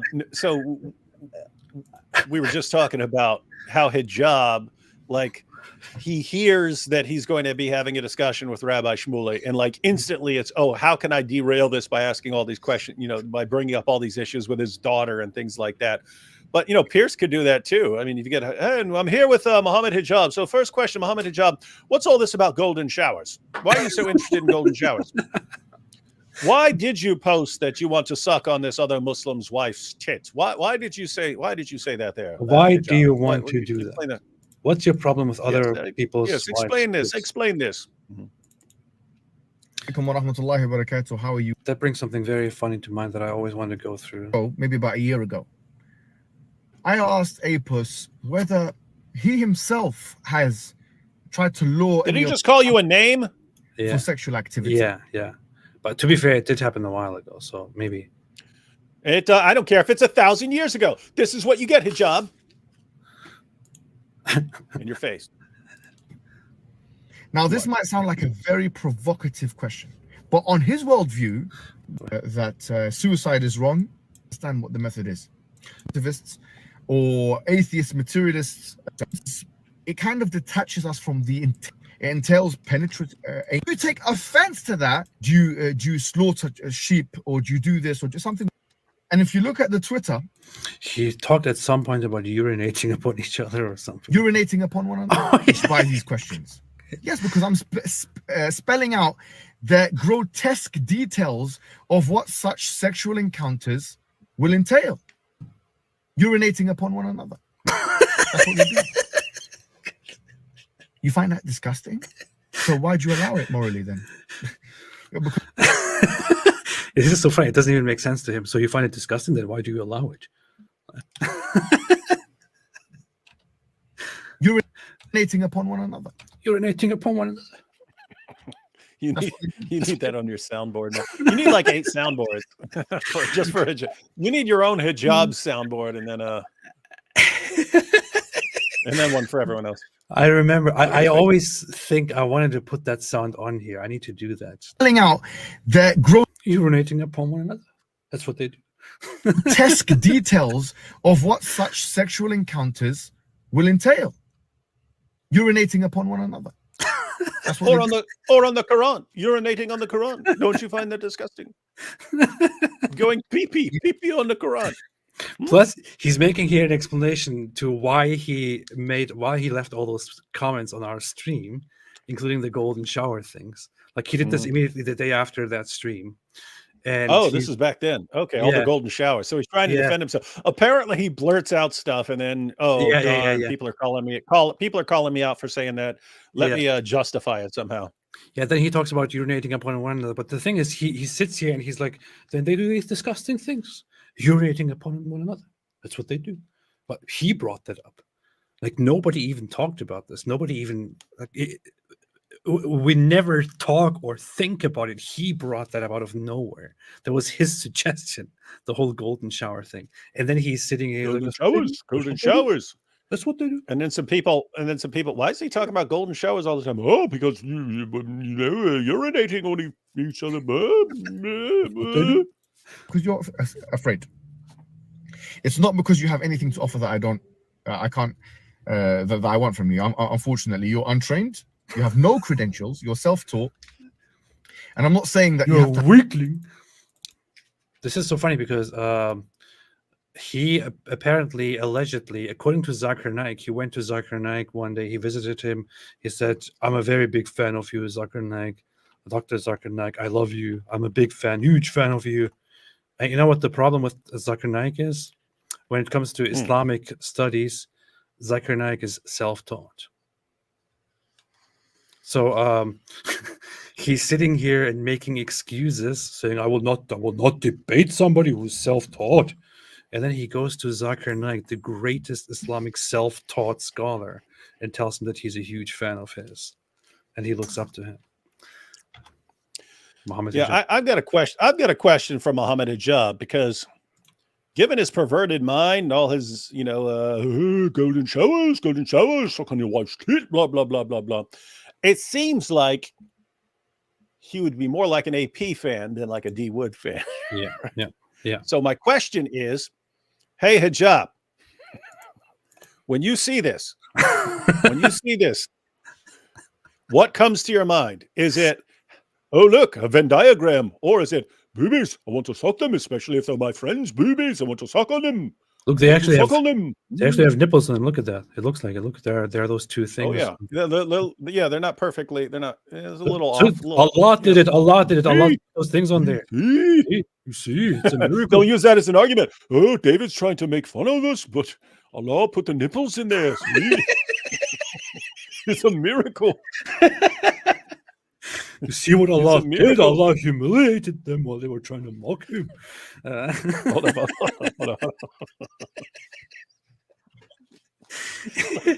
Hold on. You see? Just to show everyone, we have circled the nipples, the miracles. We've circled them. You see? This is the proof. The proof that Islam is true. What a bunch of creepos, man. You see how Allah shows his signs, but they're still denying it. Isn't it what people, by the way, people think I'm joking, guys. We've been dealing with these guys for years. That is the sort of thing they do. Oh, look what's right there on the page of the Quran that they're using. That's the kind of creepy, weird stuff. And you wonder, how is anyone insane enough to see that there? That's how they rule. Anyway. That's amazing, man. This is a miracle stream. Mrs. Apostate said this whole stream pee poo poo nipple booby sex. Welcome to AP's channel, everyone. Oh man. Sid Dave said even in the West with access to Western infrastructure, Muslims have not achieved anything except bring misery. Most successful immigrants have Indian, Chinese, Eastern European, all non-Muslims. Yeah, most, not all. There are some among those that are also not very, very good in achieving stuff. But yeah, this is a trend. And don't point out that trend, because that's very racist and Islamophobic. Lazy but talented said the Ottomans contributed by giving us the kebab. We just made it better by putting pork in it. That's good. That is very good. Mm-hmm. That is good. Michael Bacon said there is no P sound in Arabic, but there is camel P in Arabians. Terrible. White Lily said, I'm the cleavage. Perfect analogy. See? You see, it's a miracle. That's a miracle. See? Farfo, proud to be part of the cleavage. Colvera, the only transmission that Islam shared with the world is donkey STDs. Yeah. Chris Atkinson said, we all know David is a secret AP pervert. Yeah, totally. Saying I'm a fan. Yeah. Chloe said, does this look like the work of an AP pervert? Come on, be realistic. Chloe said, AP, have you played Assassin's Creed Revelations? It's in Turkey. I have not. I was thinking at one point into going into those older ones, but I never did. I did Odyssey and Valhalla and Mirage. That's all. And Black Flag. Many years ago. Ina Velike became a YouTube member. Welcome to the club. Welcome to the club. Nada said, David, AP viewers are the kind of people who make their own religion in Crusader Kings 3 with natural primitivism, carnal exaltation, and hedonism with unrestricted marriage. I would know because I made this before. This is a funny, this is actually an interesting aspect, even if you're not interested in the game, which is that you can actually, it's a very historical and quite accurate game where you can also create custom religions at some point if you want to, if you so badly want to. And then you can do all kinds of weird things there. Yosef said Philistine is in English, also in every Semitic language, similar sounding words mean invader or foreigner, and is found first in Genesis when Canaanites invaded Hebrew land from now. Is that actually where the word is loaned from when people use that. I feel like I looked that up like 1,000 times, but I still forget it every single time. But is that the actual origin of that use of that term? Might be. I will get back to that. That's pretty cool. What's also so the claim is that it refers to foreigners. That it's a word meaning foreigner. That the word, so that it meant that it started to mean foreigner or invader or this and that based on those people or something like that. David the Goliath said, is it right to call Egyptians, Syrians, Palestinians as Arabs? They're culturally Arab, but not ethnic Arab, as in from Arabia, they were Arabized. That's the thing with ethnicity, which this would be, is that it is more about culture than it is about genetics, which is a little bit complicated and which people don't often directly think about. But ethnicity is usually formed by different people coming together and developing a common culture, a common language, mutual habits and all that. So you might have lots of people in a certain area from many different ethnic or genetic backgrounds. Those people come together and live at a certain place and come to be known as Arabs or Egyptians. If you want to actually go into the specifics of where each person in that society came from, you might find origins in all kinds of different places. It's more about culture. But yeah, if you want to be very strict, the people who are in Egypt nowadays and who are called Egyptians and who are known as part of the Arab world are probably a larger mix of natives who were there and who converted or who were forcibly converted, and then Arabs who came and mixed with them as well.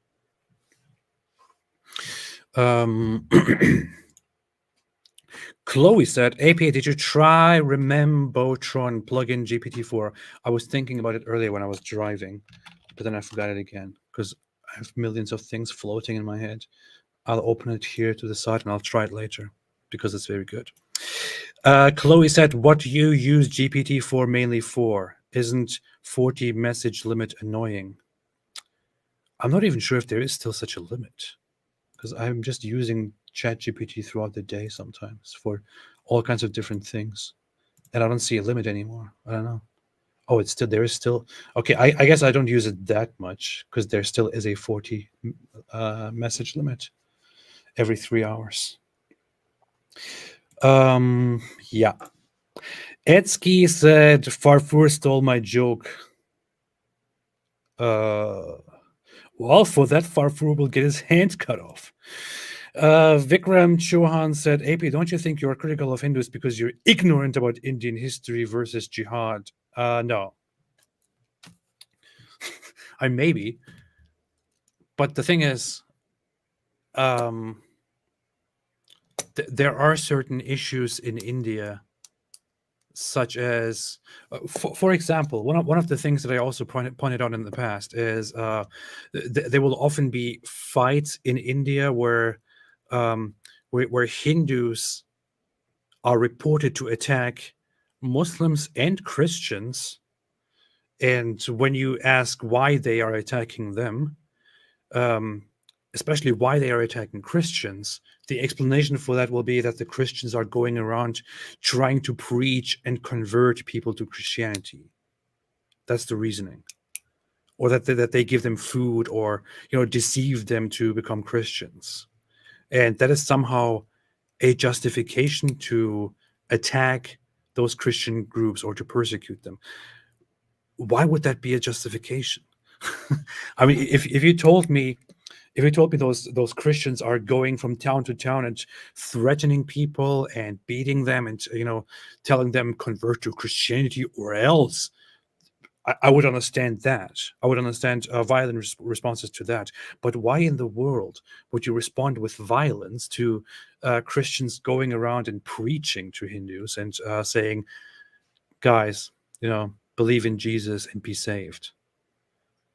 I don't get it. That is not a justification, and that's a big sign of just severe intolerance. I understand you might be very sensitive about your Hindu culture, which you want to preserve. You don't want it to be suppressed. You don't want you don't want Hinduism to die, and you would kill and die for that if you must. But you can't really justify that to any group outside of your own group.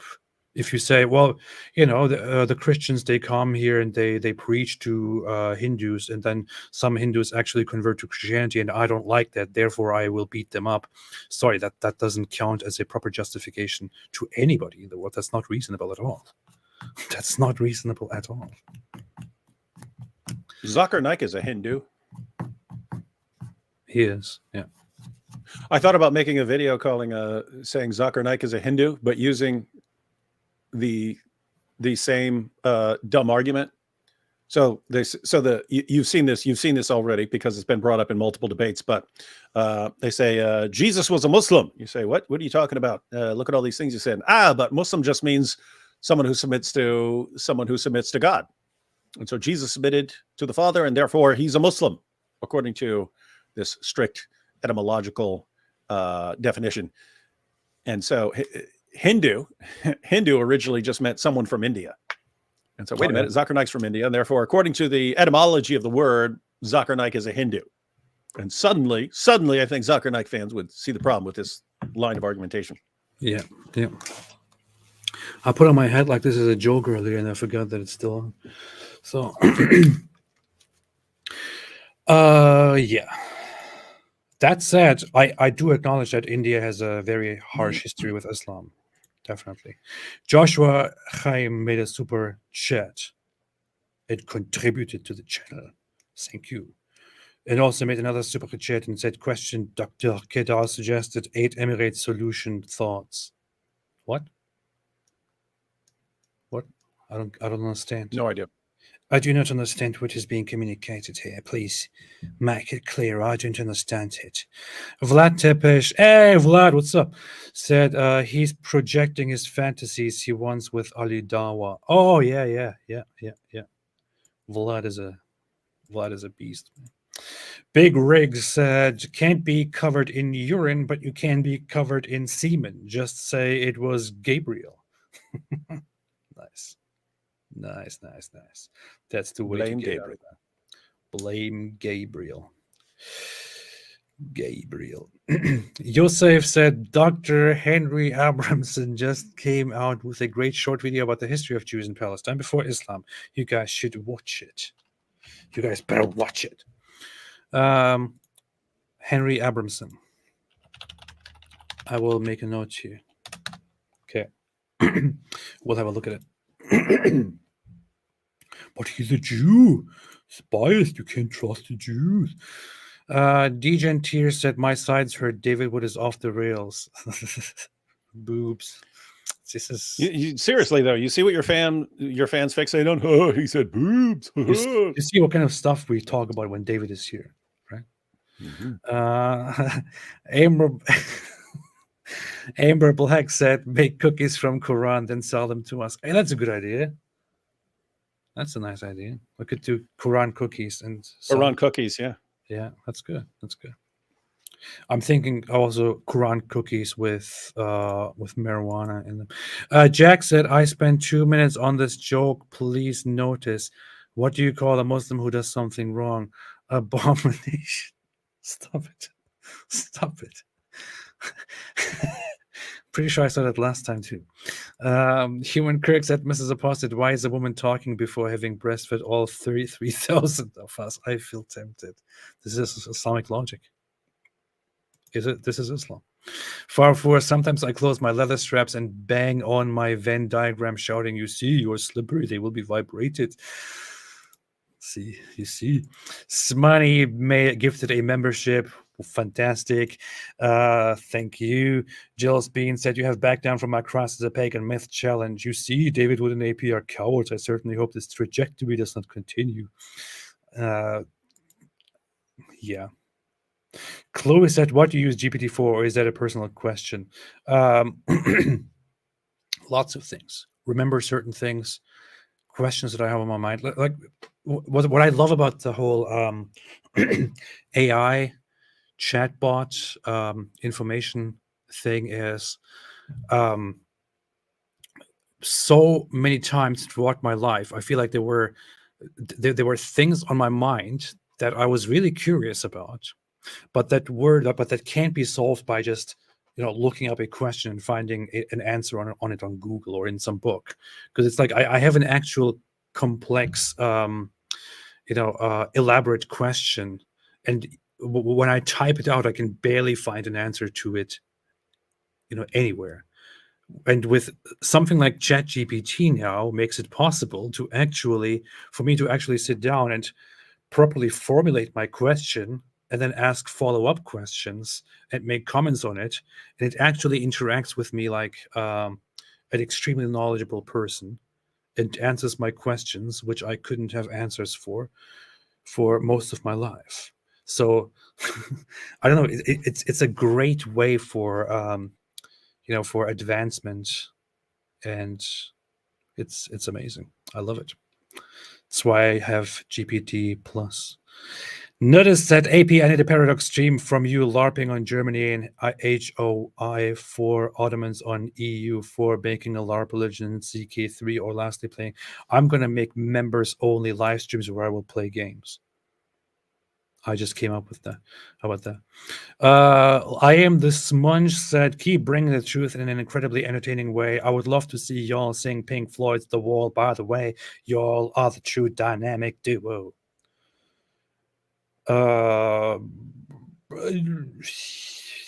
Yeah, David could sing that. David would sing that, definitely. You mean the entire album? The entire album? The entire album. David will soon publish an album where he will cover all of the songs. Yeah. Just wait for it. It'll be out soon, probably. Serene Self said, don't mind me, I'm just extending this live by adding a super chat. Thank you so much. No more live, no more super chats. Leaving now. Okay, all right, this was fun, but it's been 3.5 hours. And there was a time where we said, oh no, we went over 2 hours, and now we go through 3 hours, 4 hours. What's happening? We'll end up having like 8-hour live streams, like 15 hours streamers. And we should do something one day where we go live for like 10 hours to go through a like 2-hour debate. We should do a 24-hour live stream. And there David is flashing his boobs quickly before we leave. Typical.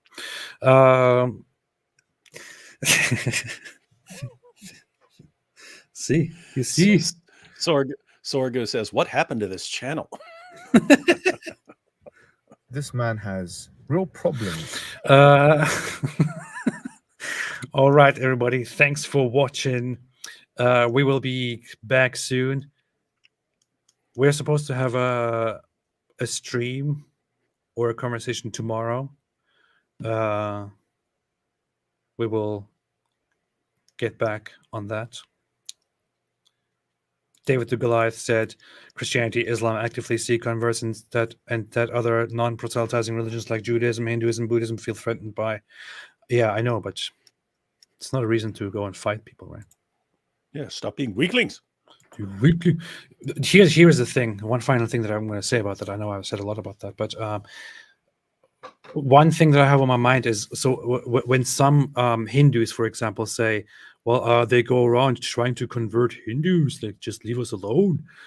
What I think is that seems like an admission that you don't trust your own people and their intellectual capability to discern, to decide what is and is not true, which is why you think the solution will be in suppressing the conversions or the proselytizing from happening, and you think you will apply violence in response to that. That's it's not the way. You can't possibly justify that. But anyway, everyone knows I'm right. And with that said, Vikram Chauhan said Christianity is rising in India. There is no persecution. We got no problem. Problem is the funny healing videos. All right. Thanks everyone for watching. We'll be back soon. Have a fantastic day. Italia. Ego. Buongiorno. Buongiorno. Anything else you want to say, David? Yeah, stay away from the Islam and get the gabagool. Islam. Islam. Stay away. Stay away from Islam.